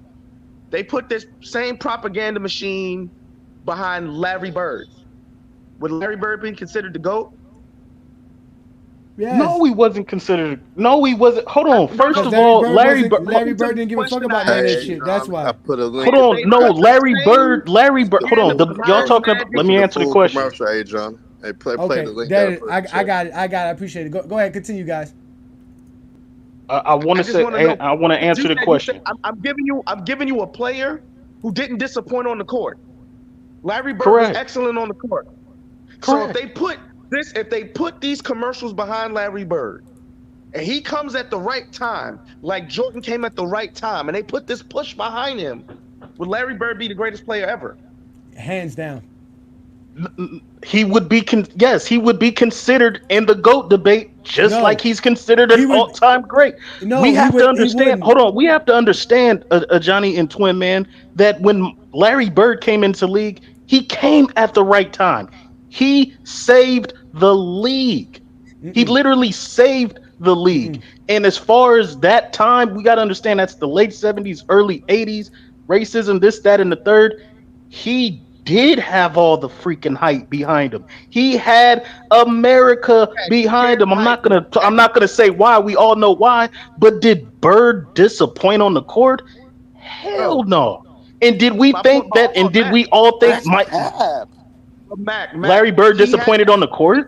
No, this is what y'all. Hold on, wait. This is what y'all fail to realize. It's not about what you did on the court. Because Michael Jordan's GOAT debate or GOAT argument is that beyond the court, he was great. That's what you guys fail to realize. His accomplishments, his stats, his resume was never enough to be the GOAT. The aura and the actual propaganda that Nike put upon him separated him and made him seem like he was bigger than the game itself. That's why people say the stats don't matter, the accolades don't matter. It has to be a combination of all these things. And what holds all those things together for Michael Jordan is the idea that he's beyond this mythical idea of what he is as a person. Like, it's all based off of the Nike ads and commercials that existed to make you buy their product. Because to make you buy that product, you have to think you're going to go do something abnormal. You have to. That's the whole point. It's different. Larry Bird was just a basketball player. He was privileged. What are you talking about? That's why if they would have marketed him the way Nike marketed Jordan, and if he would have had his own market? There's not a bigger. Hold on. There's not a bigger market than white privilege. What are you talking about? Again, if he was marketed, Larry Bird didn't even want to do the commercial with Magic Johnson. Forget the commercials and the money. We can't forget the commercials, nigga, because that's how you saw them. Commercials is the media is not bigger. Hold on, the media is not bigger than racism. You didn't watch the fucking game. Is You the didn't media watch bigger Larry than Bird racism? play. You watched him on a fucking commercial. Is the media That's bigger the than fucking racism? truth. Is the media bigger than Fuck. racism? Is the media Fuck. bigger than racism? Why are you bringing racism into this? Nigga, we're talking about commercials and so let me explain why. advertisements. So let me explain why. No, you didn't let me To explain. say that to say You didn't fucking let me explain. I'm not gonna let you explain. I was trying to explain to you why Larry Bird needed the marketing that Jordan had. Fuck! Larry Bird had the marketing of a Nike and a shoe brand. He would be considered a GOAT because he would be bigger than basketball. Because of white privilege and racism, which would have made him even better than Michael Jordan during the 80s. This was the point that I was trying to tell y'all. There could have been anyone else to do this. There were bigger stars in the league than Michael Jordan in 1985. I mean, they're supposed to, though, because, I mean, that's his second season in the NBA. So it's supposed It was to his be bigger first stars. season. Michael Jordan in 1984 got a sneaker deal no one got. Nike said, we're doing this. We're making a revolutionary basketball shoe. They didn't even put Michael Jordan's name on it. That came afterwards, after they realized what they created. It was an accident. It was an idea that no one thought was going to work. But the heads at Nike. And in reality, if you really want to know, it was Sonny Vaccaro. It was all his idea. He was the one who told Nike to do the shit. They made a movie about it. All of this is available for y'all to read, but y'all just lie. If Larry Bird had got his own sneaker, bruh, every white person in America would have had that sneaker. He would have sold well over 100 shoes. But you know what? You know what shoe he had? He had the same fucking sneaker Magic Johnson had. You know what white America said? I ain't wearing them nigga shoes. No, but hey, John, you got to realize nobody was thinking outside the box. So it always going to be somebody start something new. Evolution. We get that. We know Jordan's. We get that, but it was because of Nike. Jordan was just a young black male trying to play basketball. He had no ideas that he was going to take the sneaker world to a whole new place. He had no idea that he was going to take his fame and popularity to a whole new place. That's why they work hand in hand. That's all he's saying. I get that. Michael Jordan was great. Nobody's saying that because again, if Michael Jordan doesn't make the All-Star game, you can't promote the shoe that well. If he doesn't, average 28 points per game and win the Rookie of the Year, you can't promote him that well. That's why y'all don't talk about Jordan in 86, because he didn't play. 87 comes along, he averages 37 points. Then in 1988, Nike has the prime opportunity. The All-Star games in Chicago. Michael Jordan makes the All-Star game. We make him wear a brand new pair of shoes during that All-Star game. And every All-Star game, we're going to promote the new Jordan sneaker. That's why y'all say the 88 All-Star game, the slam dunk contest. Because that was all Nike marketing. The picture with the Jordan jumping and all, that's a Nike campaign. These are all Nike stuff. And this is where we get the Zesty Jeffrey aura. This is the propaganda. This is why the debate exists, because Nike wants it to exist. All right, but you got to realize Nike somewhat made that type of, okay, if you're saying that, which is true, Nike did the same thing for us, pushing LeBron and Kobe with the puppies. You did.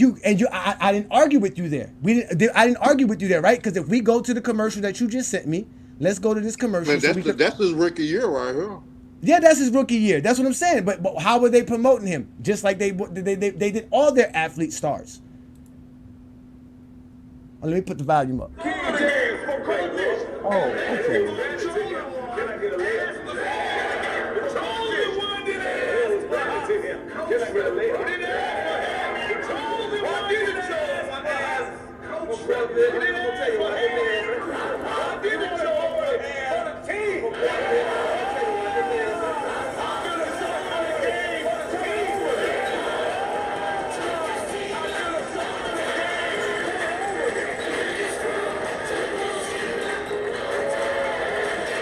LeBron looked young as hell.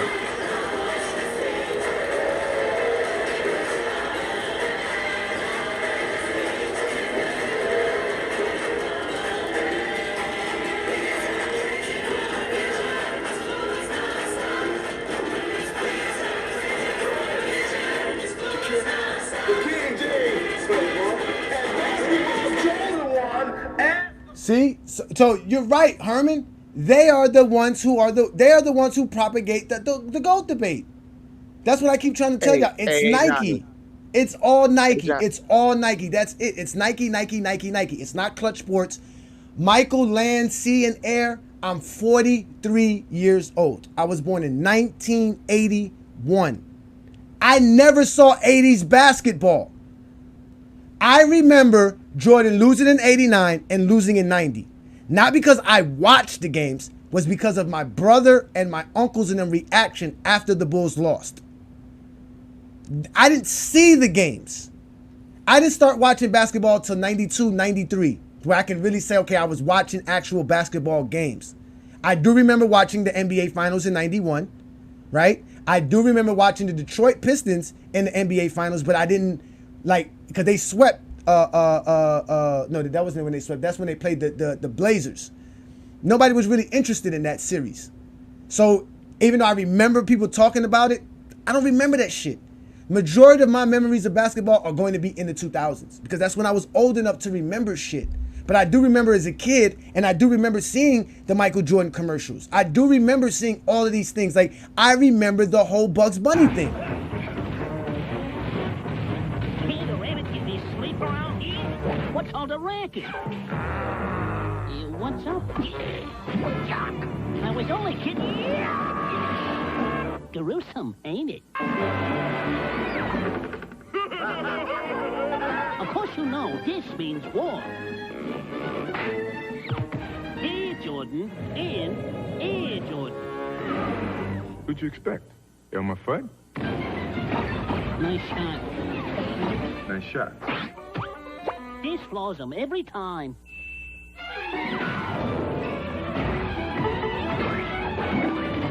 Yoo-hoo!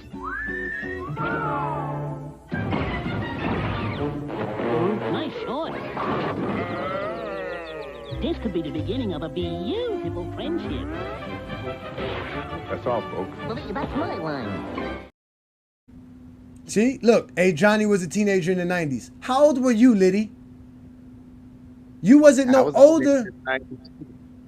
You wasn't no older. Most of us are younger than 45 years old. Hey, so that means none of y'all were born before 1978. But I guess we can I can't let Herb get away with this. He sent you one commercial, bro. Where's the campaign? But wait. Again, Herm is not wrong. I keep telling y'all. I'm not saying he's wrong. No, I'm saying talking about you. There's an aggressive 90s campaign. I need the aggressive. It is aggressive. Oh, wait. Ever since 2016, it's been aggressive for Nike and LeBron in the GOAT debate. Right. Exactly. Why you think Jordan went and got the Last Dance to go do that? Because he saw what Nike was about to do. He saw the writing on the wall. It's no longer Nike's not gonna stop promoting LeBron if people think LeBron's the GOAT. That's why I say they profit from the GOAT debate more than anybody. They're the ones who are paying people to talk the LeBron and Jordan GOAT debate because they have the money and they have the reasons to. They have everything. Y'all always notice when there's a situation, you always got to look at who's the one who benefits the most, who has the most to gain from this situation. And during the GOAT debate, where we have a bunch of grown men like us arguing and yelling at each other every day about Michael Jordan and LeBron James, who is the only entity that actually gains from that? LeBron. Nike. Now, I don't disagree with what you just said, but see, this is the difference. They started pushing Jordan from his rookie year. Now LeBron had that commercial. It's no difference, I need the aggressive campaign. But you can't do that. No, you can't do that because they had to push Jordan. Remember, they threw all their chips in on Michael Jordan for their basketball. If Michael Jordan fails, that Nike basketball department goes away. That's it. So they put all their chips into Michael Jordan. They did everything to make sure that this was it. This was the deal. This has to work. Michael Jordan has to happen. That's why they were successful. They took a bunch of brilliant minds. They all got together and decided to make Michael Jordan more than basketball. So that was pushed coming out of high school. Hold on, wait. Somebody got a quick. Go ahead, Ishmael. What's the question? So after 1993, or was it during like before then, were the commercials like trying to say that Jordan was the GOAT? Was the Nike propaganda saying Jordan was the GOAT after 1993, or like beforehand or something like that? I mean, they were promoting him as this great individual, special phenom, Now, they just revolutionary. gave it the aura. They give you the They gave it the perception. aura. Again, y'all got to understand, this is how advertisement works. It puts an idea in your mind. Okay, so they gave you him the understand? perception. So it's like Yes. so they gave him the perception like, okay, he is beyond. He's just Exactly. It don't phenomenal. matter. He got Greatest- swept by Bird. He's still great. Okay, Doesn't don't matter So if it's like- Detroit Pistons whooping my ass. He's still great. And then people. So that's why people in '93, around that time, the perception was Michael Jordan was the greatest of all time, Mhm. even though his resume was not comparable to other all-time greats. Because he was bigger than the game. Because he was Okay. bigger than the game. That's Gotcha. the point. And still to this day, they tell you he's the GOAT because he's bigger than the game. It's So why do easier people say that Jordan got 6, LeBron got 4? That makes Jordan the GOAT. Like because that's not the thing that make him the GOAT. No, because I understand because that, like but what Herm, I because like what Herm said. Wait, because like what Herm said, the propaganda behind LeBron James being a high school phenom, being that great, right? Because it was confusion. You saw that commercial. They were talking about LeBron being a passer. He said it. The gods didn't give LeBron James all this other stuff. They gave him what? Court vision. That was the blessing he got. So that was. But what happened was, as time kept going on, right, and Nike kept seeing how LeBron sells shoes as well, how LeBron is also great as well. He starts winning All-Star MVPs. He starts winning league MVPs. They start promoting LeBron James as also a phenom greater than the game itself. But you still have Michael Jordan, who's far ahead of that. Michael Jordan's already far ahead of all of that. Michael Jordan's his own entity. Like I said, they gave him his own sneaker brand. They say, hey, you got your own department, your own thing. You do your thing over here. That's how great you are, Michael Jordan. LeBron, Kobe, all these other guys, we got you. But LeBron is still the greatest. But they try to promote LeBron as that as well. But they never promoted LeBron as the GOAT, because at the end of the day, you're making money with Jordan as the GOAT. They're putting it on the sneaker. You can't call LeBron the GOAT if you're putting Michael Jordan as the GOAT on his sneaker. So it wasn't until 2016 that things really started ramping up, because Nike's realizing LeBron is it. He's selling sneakers just as much as Jordan. And Go James King, I don't think that nobody knows the history. When Nike really thought that they had to steal the replacement for Jordan, they thought they had it in Penny Hardaway first. Mm-hmm. And they was pushing Penny Hardaway hard. You had the little Penny commercials. You had all that. Wait a minute. There's another commercial. I knew I should have made that commercial too. There was a commercial with Barkley and Jordan when Jordan retired, because they were trying to promote Barkley at that time. They're trying to push him next too. And the premise of the commercial was, Jordan, you're retired, because Jordan was doing all this like Now it's relaxing all stuff. me.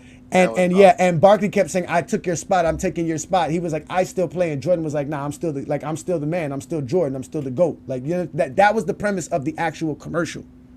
I wish I would have. I should have did that one. I thought to actually bring that one up, but I thought I gave y'all enough. But I can never give y'all enough, because even if I give y'all the facts, But Nike always go push their stars. If they think they got something, they should. They got the blueprint. Jordan is the blueprint. They should. Everybody follows suit. Everybody follows suit. Everybody. Knock it at all. Converse follows suit. They tried. Remember Converse with the juice? What was it? The gel and Larry Johnson sneakers. You remember that?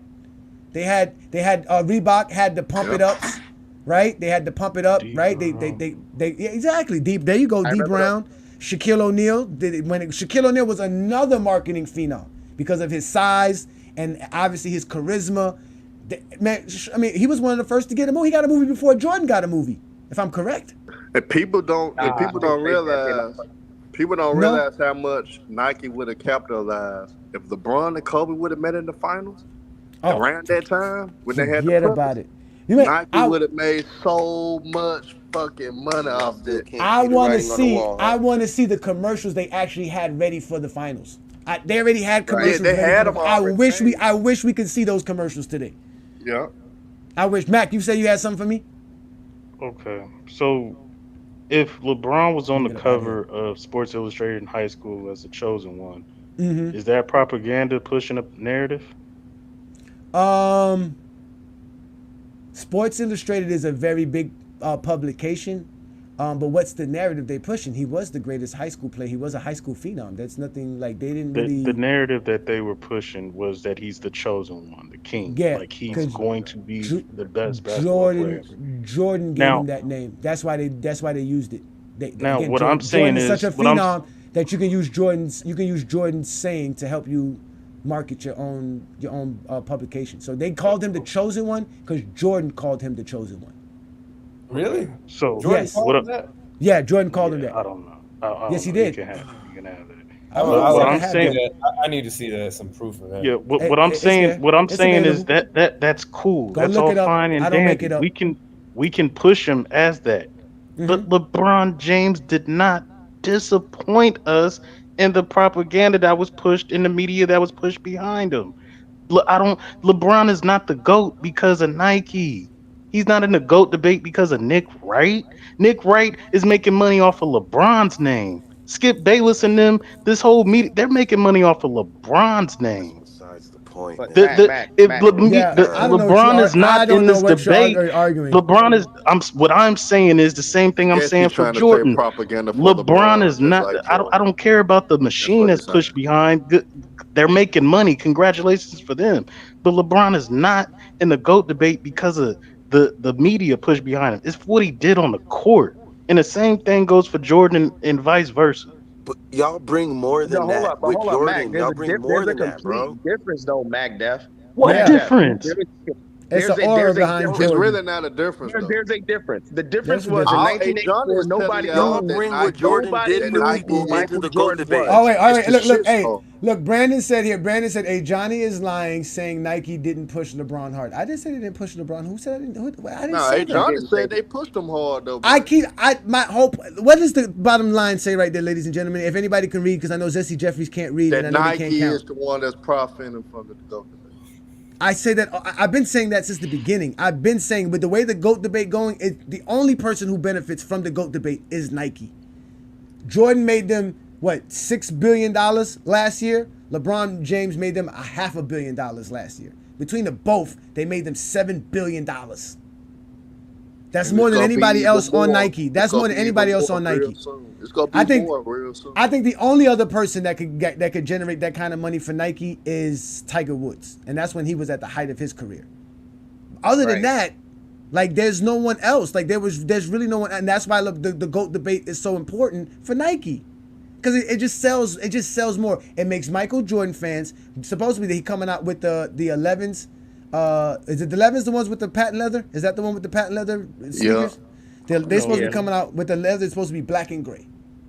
That's the new colorway. It's supposed to be coming out soon. They already was promoting it the other day. Just to buy them. Let's be just real. Just to buy them, bro. No, I'm just saying. They dope. What do you? Hey, Johnny, can I answer Mac Def so real that should tell you. That's why y'all went away from the point, bro. That should tell y'all. But the point is this, though. The point is that this idea that Klutch Sports is a propagandist is bullshit. They don't. Their job is to make sure their clients are seen in the right light, so they will always, let's just say if they have any special promotions, any special things, of course Nick Wright will get invited. Of course, Shannon Sharp will get invited, right? Or for specific things. If who's recently been on Shannon Sharp's show? I think they had a recent athlete on there. That athlete might be signed to Klutch Sports. The only way you can get that interview is because you're cool with Klutch Sports. Look at Draymond Green being active in the media a lot. That's what I'm saying. But or just like I'm saying, it's just as simple as that. Like I'm saying, just as simple as someone like Skip Bayless, no matter who is signed for Klutch Sports, will never do an interview with Skip Bayless. Now, mind you, y'all can say they're doing it because of LeBron James and Rich Paul, blah, blah, blah. I agree. That shows you LeBron's ego and LeBron's influence in general, right? But those guys like LeBron. A lot of those guys don't like Skip Bayless. But they'll give Chris Broussard an interview. You see what I'm trying to say? And Chris Broussard thinks Michael Jordan is the GOAT. So it's not necessarily because you think Jordan is the GOAT that you will have an issue with Klutch. No, the issue Klutch has is when you're out here trying to deface LeBron for the sake of holding up Michael Jordan. That's what you have. You have a lot of guys out here doing that. And that got to stop, bro. You got to stop saying, just like Brandon comes up here, and whenever he wants to glorify Michael Jordan, the next words that come out of his mouth is why LeBron isn't that and why LeBron this, that, and the third. That shit has to stop. LeBron should have nothing to do with why Michael Jordan's the GOAT, because from what y'all are telling me, Jordan was the GOAT well before LeBron was even in existence. So I don't know why y'all always got to mention LeBron when it comes to Jordan's GOAT debate. And I can talk about Jordan all I want because this is my show and this is what I do best, the GOAT debate. So if y'all telling me Jordan is no longer in the GOAT debate, I must stop talking about him, I'll do it right now. Is that the case? Is Jordan no longer in the GOAT debate? He's not in the GOAT debate. Let's stop talking about him. So they can't make it. We're gonna end this right quick. We're gonna end this right because I actually have to get off right quick. So we're gonna do this. We're gonna let Ishmael go first, and then we'll let Twin Man go first because they're GOAT James Kingdom members. They get the first chance to speak, and then we'll go down the line, and I'll get Ruddy, Herm, and Mac. You can finish it off, and we can get up out of here and have a good Friday night. Thank you, gentlemen, for showing up. Thank you all of y'all. Hit that like button, hit that subscribe button. We are live on FYF and the GOAT James Kingdom channel. We are doing big things, and for you there, Liddy, I know you're upset. Guess what? The views are back up, bitch. So let's go ahead. Let's go ahead, Ishmael. Go ahead and set it off. Go ahead, brother. Just saying that, it seems like a lot of propaganda, and it's just a lot of cultural influence on Michael Jordan, and you know how he's influenced the world, and his perspective on him is just it's just pretty unique.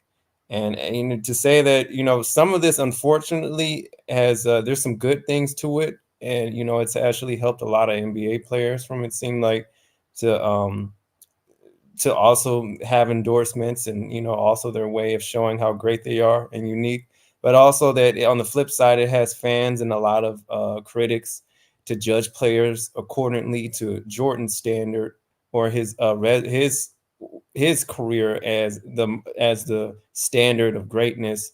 And I think that it's just time that people stop doing that so we can judge players accordingly to how great they are. And so with that being said, LeBron James is the greatest of all time. I just don't see there is a debate. So that's all I can say on that one, though. But you were cooking, Ajani. That was pretty good, man. I just got to say that was a good one. You muted. Yeah. See, I mute myself to let individuals talk around here. Imagine that. Matt, when was the last time y'all went on somebody's show and they muted themselves? Thank you very much. And Brandon, some of that was my opinion. I just wanted to say and clear out there. But Brandon, let me see what Brandon said. Let me see. Brandon's over here talking a bunch of bullshit. These guys love to talk shit. He said something about the Detroit Pistons. First of all, the Detroit Pistons wouldn't be nothing if Jordan knew how to play the game of basketball with his teammates, and they would have beat the Detroit Pistons in 1988. And it would have been over for the Detroit Pistons. That was it. Michael Jordan would have ascended to the throne from there. But he choked 3 straight years versus Detroit. Those are just the facts. So where's Twin Man? Let me let Twin Man up. Oh, Mac left. All right, Mac. Appreciate you, Mac. Thank you for joining me, Mac. I know you don't like how I get off on you, but you get on my nerves with your lies. Go ahead, Twin Man. He get on my nerves with his lies. I like Mac. Mac is a basketball fan, but he be lying. I just wanted to respond to what Mac said. He's not wrong that there's a machine behind both, but there's a difference in how the machine works for one player and how it works for another. The media did nothing but love Michael Jordan. Yes, you had your detractors. Yes, when the Pistons was whooping their ass, they had to put something out there to make fun of him. But the overwhelming majority of the media was positive towards Michael Jordan. Then you have your Nike campaign behind Michael Jordan. So it's going to be it's going to give you the impression that he's larger than life. You don't have social media, and it's not like it was back then. Today you have social media plus the regular media who sits here, and you have media personalities who sit here and literally try to diminish LeBron James's legacy on a daily basis. He literally has had to get it out the mud. The moment he lost in 2007, the narrative would be he can never be the greatest player of all time because he has one finals loss. So to sit here and pretend like it has been the same for both of them is just not true. It's just now you have the media sitting here saying, nah, you got to give this man his respect. You have to, because of his actual play on the court. In 1984, nobody knew who Michael Jordan was, and Nike signed him to this big deal, and then they just started pushing and pushing and pushing, because like Ajani said, if they didn't push him heavily, they fail. That department goes under, they lose money. So that's what I'm sitting here saying. No, it is completely different for both players. We cannot sit here and say that the media narrative behind LeBron James has been the same media narrative behind Michael Jordan. That's just a flat out lie. No, but you got to understand this, Twin Man. You got to understand this. They didn't give Michael Jordan a big deal. He got a crappy deal. No one expected Nike to sell $100 million worth of sneakers. No, Jordan just got them good because of the stock exactly. It was a perfect a compound of concoction. Exactly, it was perfect because once Nike did that, they made so much money that it was like, well, we can do anything now. So Brandon Katz is over here talking about how Nike doesn't have influence or power, but when Nike makes this kind of money, they actually do have influence and power. We all know this. Money is power. These people have enough money to advertise whatever they want on a daily basis. If you keep seeing the same things over and over again, and you keep hearing the same things over and over again, eventually it will sound like the truth. That's just facts. That's psychology. They go get psychologists to help them understand how to do this. You guys don't understand how marketing and advertising works. They don't spend billions of dollars on advertising because it doesn't influence how people think or their thought process goes. So that's all I wanted to make sure people understand. That's why Nike was so powerful in the GOAT debate, because they made Michael Jordan at a time where no one else looked that way. While they were doing that for LeBron, they were doing it for Kobe. They were doing it for Steve Nash. They were doing it for Kevin Garnett. Mind you, you had Jumpman doing it for Ray Allen, doing it for Michael Finley, right? So there's all these other athletes that are getting the same type of push and promotion. Jordan was the only one to get it at that time. And it was a freak of nature. So that's the difference. That's what people don't understand. But again, the show's about what is propaganda. We obviously, no one has a bigger propaganda than Nike. No one. Nike made people stop wearing shoes and started wearing sneakers, bro. That changed everything in life. People started wearing sports fitness clothes. They started wearing jumpsuits. And Nike, you remember them tight biker shorts that people used to wear in the late 80s with what's his name, Bobby Brown? Had people wearing, people don't remember that. We walking around with fanny packs. You know why you needed a fanny pack? When you were jogging. When you were jogging, what were you wearing? Nikes.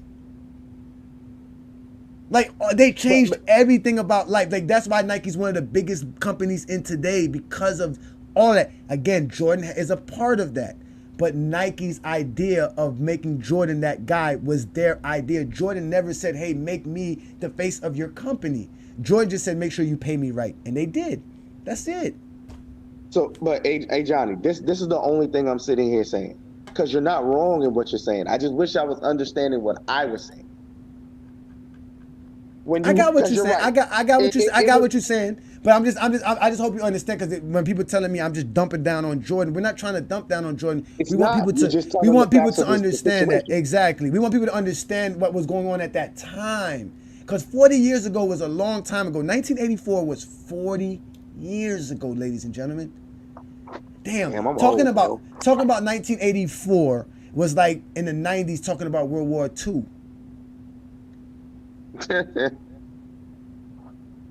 or the Korean War, which was in the 50s. World War II ended in the late 40s. So it was, imagine 1984, compare 1984 is like talking about World War II in 1984. What we're doing right now, we're talking about something that far in the past. Hey, John, but we got to realize too, Jordan's mom had a big influence on that deal as well. She was more active in the deal than Mike himself. So if it wasn't for her thinking, it wasn't for her being there for her son every step of the way, Michael Jordan would not have capitalized off of Nike, like Nike capitalized off him. Like I said, they work hand in hand. It forced the whole GOAT debate thing. I do agree with Ajani when it comes down to Nike. It's in the middle of all this shit when it comes to Jordan and LeBron and the GOAT debate. They capitalize off both of them and benefit off of both of those names keep being looped into the GOAT debate because they both are signed to Nike. They both are two of the biggest athletes that's on Nike, period. So in the day, they are the only ones that are going to benefit. But when it comes down to it, I think a lot of people sleep on the fact that Michael Jordan and LeBron is more similar than what a lot of you guys realize. It's just that they took they made certain career decisions differently. But in hindsight, if you really pay attention to their careers, if you really analyze everything, they are more similar than what you realize. Their play on the court is different, but when it comes to certain aspects of their careers, it's the same. And when a lot of people bash one or the other, like I said, we don't never get nowhere with nothing. So just talk the game as just a basketball fan of Jordan. You may have your preference. It's cool. Jordan is my preference, but when it comes down to I have more criticism for the fans of LeBron James than LeBron James himself. So we know that. We know that about you. So that we know. That we know. That what we know. Yeah, that I'm what we know. The fans more than anything. That we know. Listen. Check this out. Hates me. Hold on, wait. Hates me. Herm is just a debater. He's just a debater to the core, and he's looking for a debate right now. Troll, bro. But listen, this guy says here, I'm not a troll, but I got a whole lot of knowledge that I know you wouldn't be able to deal with me in anything. He says ESPN says if LeBron was on Adidas, he wouldn't be in the top 10, and if Jordan was on Adidas, he wouldn't be the GOAT. That's the point. Nike was that brilliant at what they did. They created a whole new idea on how to market a team sport athlete. Hey, John, they completely changed it. They changed everything, bro. If you put all your eggs in one basket like Nike essentially did with Michael Jordan, you gonna go all out. You gonna do whatever you can to make sure that shit works. Yeah, you got to. What's Brandon's top 5? I'm just trying to. Michael Jordan. Let's let Ruddy Hood Sports in. Go ahead, brother. What you got for me before we get up out of here? Because you got the last word. Yeah, so I just didn't want to go from the point of the video. I seen a more underlining point from this video is that when it comes to the GOAT debate, a lot of people who grew up on Jordan, they use these commercials to say he's great. They use these commercials and these different things and growing up on him and infatuating him and idolizing him to say he's the greatest. This is the very reason why Mac Def just sat up there and lied straight out his mouth saying Jordan didn't disappoint. What would make you say that Jordan didn't disappoint? Oh, it has to be you growing up on him in these commercials and this infatuation that you have with him. Because you cannot say Jordan won the most championships. That's Bill Russell. You cannot say Jordan has the most stats. That's Will Chamberlain. You cannot say these things about Michael Jordan. You can only use what these commercials and Nike and propaganda and the media have pushed over the last 30 years about MJ. That's why it becomes asinine to even sit there and try to say, oh, well, LeBron didn't do this and LeBron didn't do that, when you know that statistically he's much better than Michael Jordan, fam. This is just the truth. This is why they go away from stats. This is why I said Brandon doesn't bring up negative stats, yo. He does not do that when it comes to MJ. He only talks about what he did do. When it comes to LeBron, he only talks about what he did not do. Why? Because of that infatuation, because of that worship, because growing up on someone that the media pushed to you, that Nike pushed to you, saying this is the greatest of all time. This is what they bring into the debate. They don't just bring, they bring stats when it benefits them. Who are they, though? Put some names on it, though. Hold on. Zesty Jeffries. Zesty Jeffries. If you're not a part of it, don't associate with them. I know that. I just wanted to put names on it. Stop being scared to put names on this shit, man. Herm, let's not act like you didn't talk about how it was more than just stats and things like that that made Kobe the best player on that Olympic team, which I agreed he was the best player, but let's not act like you didn't put more than just stats in there. But what Michael Jordan fans do, they take that to a whole new extreme. They bring this philosophical argument into the GOAT debate. I got it. And they completely ignore stats. It's right there. It's right there. I put a name on it. Liddy. Mr. Liddy is the perfect example of what Ruddy's talking about. That's more like nobody. Okay, listen. He says nobody. He says nobody was wearing Nike before Jordan. Stop it, Ajani. They were when they were running on the track. When they were jogging. They were the number one running sneaker. Nike was doing very fine.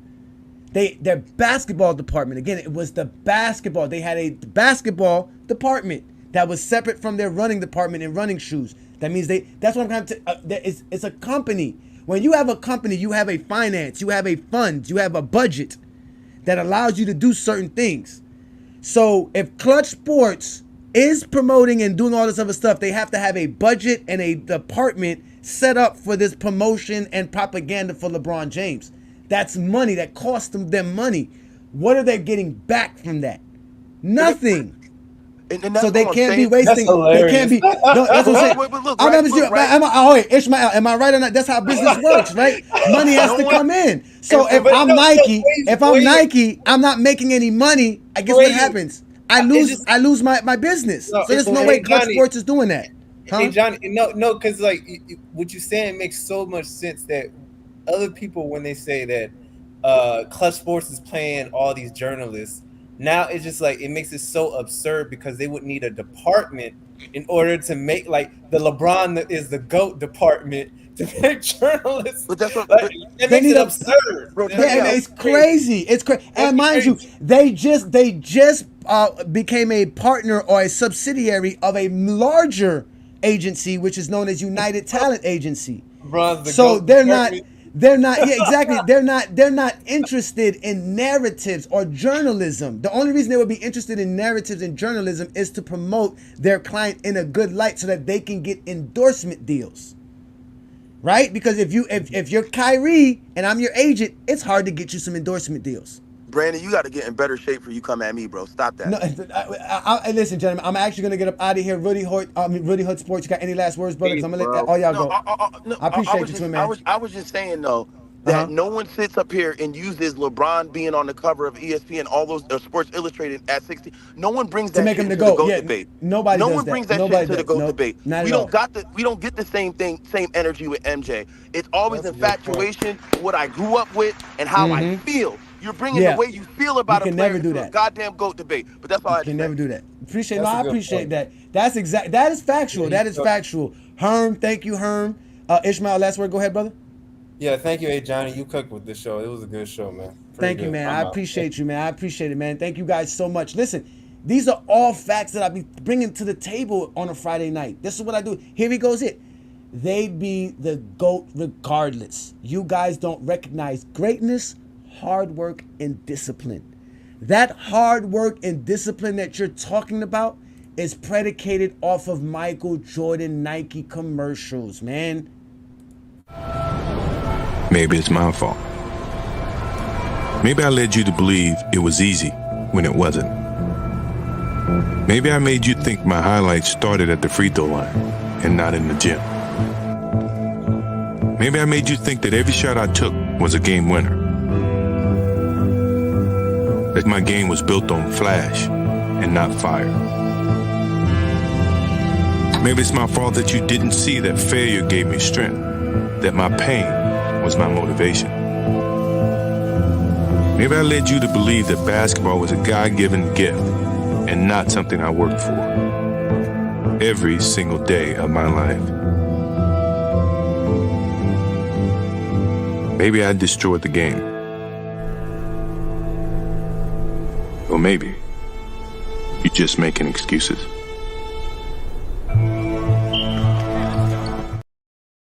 No, I'm not making excuses. You were not the only one to work hard. You're not the only one to have discipline. You were not the only one to do none of that stuff.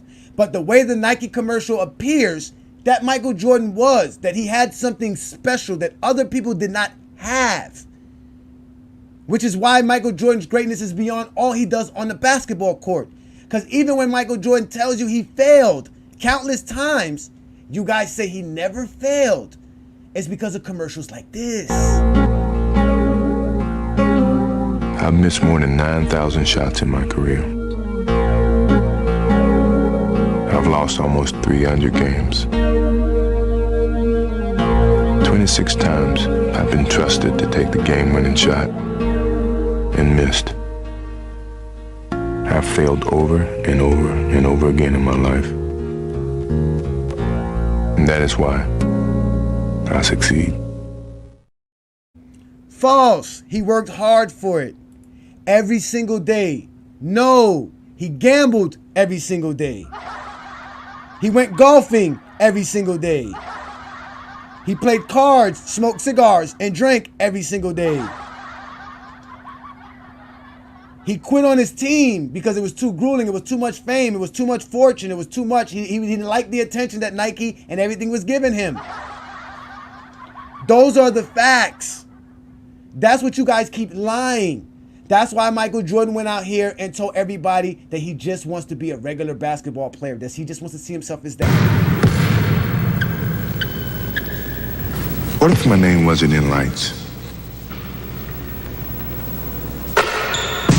What if my face wasn't on TV every other second? What if there wasn't a crowd around every corner? What if I was just a basketball player? Can you imagine it? I can. And when you cook these zesty Jeffries so well and so good, they bring up, again, lies, things that have nothing to do with basketball. Ajani is shitting on Jordan, but he doesn't want to discuss LeBron James' PED use. Let's discuss LeBron James' PED and his tumor. Do you have his medical records? Are you sure he actually had a tumor done and removed from his jaw? Do you know this? Do you have the receipts? This is how they want to have the conversations. Because again, Michael Jordan's stats were never enough. They didn't need stats for Michael Jordan because they had commercials like this. Yo, this is Mars Blackman, and this is my main man, Michael Jordan. And this is a pair of tight Air Jordans from Nike. This is something you can buy. And this is a patented, vicious, high-flying 360 slam dunk. This is something you cannot do. Let me repeat myself. This you can buy. You cannot do this. Can.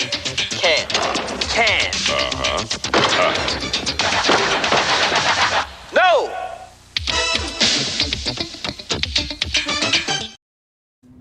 You heard Brandon Katz said LeBron's medical records is public records. I'm not even going to answer that. I don't know what you do for a living, Brandon, but it better not be anything professional, anything that requires you to be either like a lawyer or an accountant of any sort, because the way you lie it's crazy. He said LeBron James got it done at the Cleveland Clinic.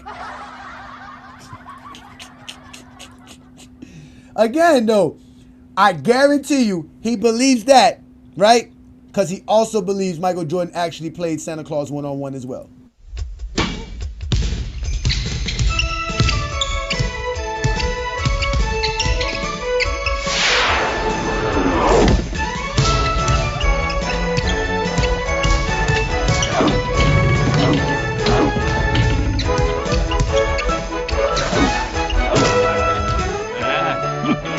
Think Air Jordan this season. By Nike. He says here, anyone can Google it. And you can also Google whether the earth is flat and if there's a firmament over the globe. Google is not your friend. And Ajani is also not your friend. I am your worst nightmare.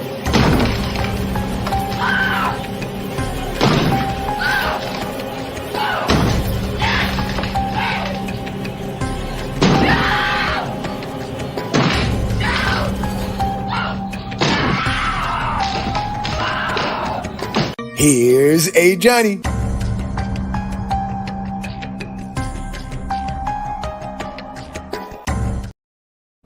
You are completely funny there, my friend. You are hilarious. Ladies and gentlemen, we are the GOAT James Kingdom platform. I'm Ajani the Exposer. Become a member of the GOAT James Kingdom channel where you can support what we do here on a weekly basis. We go live every Friday night straight off of the GOAT James Kingdom platform and also on the FYF platform with the Friday Night Exposure with the Exposer. I'm your host, Ajani the Exposer. But also on Sunday afternoons, Eastern Time, Brandon and I, the GOAT James Kingdom show, where we go live on the GOAT James Kingdom channel and also on FYF, where we actually talk the GOAT debate and LeBron James as well. The Friday Night Exposure is a little bit different. I get to talk about what I want to talk about on a Friday Night Exposure. Because again, I'm the exposer. And I don't give a damn how you feel.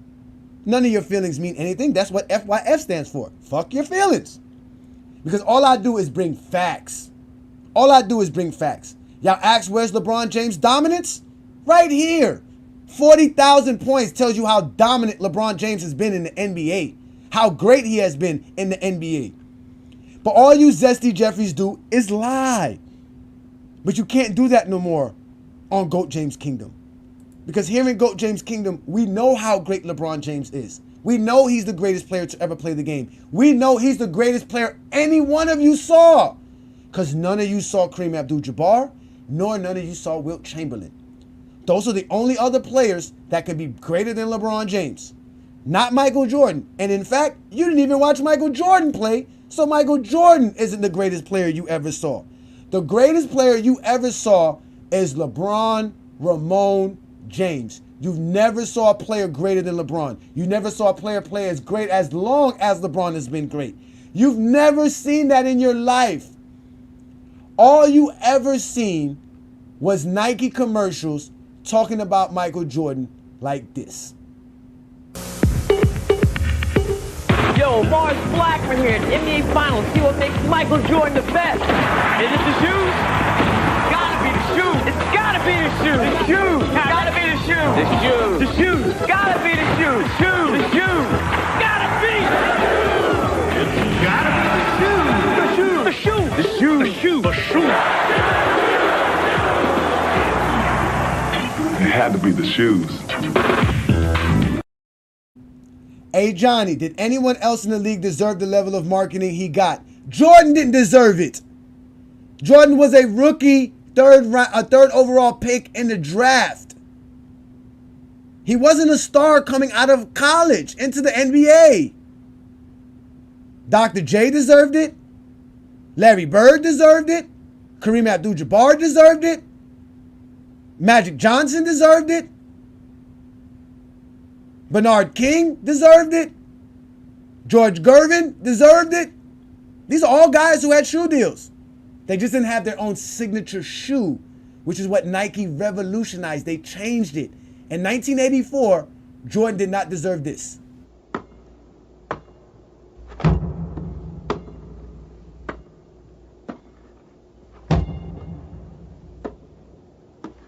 On September 15th, Nike created a revolutionary new basketball shoe. On October 18th, the NBA threw them out of the game.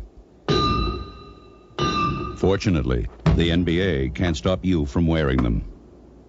Air Jordans from Nike. You guys got to understand, once Michael Jordan became popular, through commercializing and advertising and people seeing him on television, not watching him play the game, because the games were not on TV then, they saw him on commercials like this instead of watching him play the game. Air Jordan Flight 23 departing in 24 seconds. Roger Tower, beginning fueling procedures. Now at McDonald's, McPack combo meals for $2.29, a quarter pounder with cheese, or a Big Mac sandwich plus large fries and a medium Coke. Begin final equipment check. Roger Tower, we're ready for takeoff. Air Jordan 23, Roger, cleared for takeoff. McPack, fuel for Air Jordan. Now, mind y'all, I keep telling y'all, that was 1985. What is Michael Jordan doing on all these commercials in 1985 with McDonald's and they promoting them, all that other stuff? It was because Michael Jordan was a phenom. He was selling sneakers. He was selling sneakers. They couldn't believe it. There were people out here like, if he can sell sneakers, well, shit, he must be able to sell fucking sandwiches. Matter of fact, let's give him a sandwich. LA is feeling blue. Detroit's the same way too. Cause only one team can repeat. And only one town gets to eat. The McJordan Special now is back in town. It's some awfully good eating. That's why it bears repeating. The McJordan Special is back in town. McDonald's today. A McJordan special. Have any of you guys eaten a McJordan burger before in your life? For some reason, you watch Michael Jordan play the game of basketball, but I haven't had nobody here in the comments say that they remember eating a McJordan sandwich, because you wasn't alive around that time. You wasn't even able to go to McDonald's. Just like you weren't able to actually watch the games because it was limited. Everything was limited back then. So ladies and gentlemen, it's been a great show. You know what I do best. I'm Ajani the Exposer. It is the Friday Night Exposure with the Exposer. You have now been exposed by the Exposer. And you guys make sure to hit that like button, hit that subscribe button, become a member of the channel because we do things like nobody else does it. The Zesty Jeffries need to just relax, take their time, and understand LeBron James is not going nowhere because Nike benefits the most from the GOAT debate. And as long as Nike's around, the GOAT debate's not going anywhere. And as long as the GOAT debate's not going anywhere, GOAT James Kingdom is not going anywhere. So we'll be back next Friday night with another Friday Night Exposure. I might have something special for you. I probably won't even mention Michael Jordan or LeBron James next week. Or we might just mention LeBron James and Michael Jordan next week. But tune in to find out. Ladies and gentlemen, it's been a great evening. I'm going to leave you with this. If you're a basketball fan and you're tired of basketball shows that talk about fake narratives and using non-basketball terms like killer instinct, playoff translation, gravity, come to GOAT James Kingdom.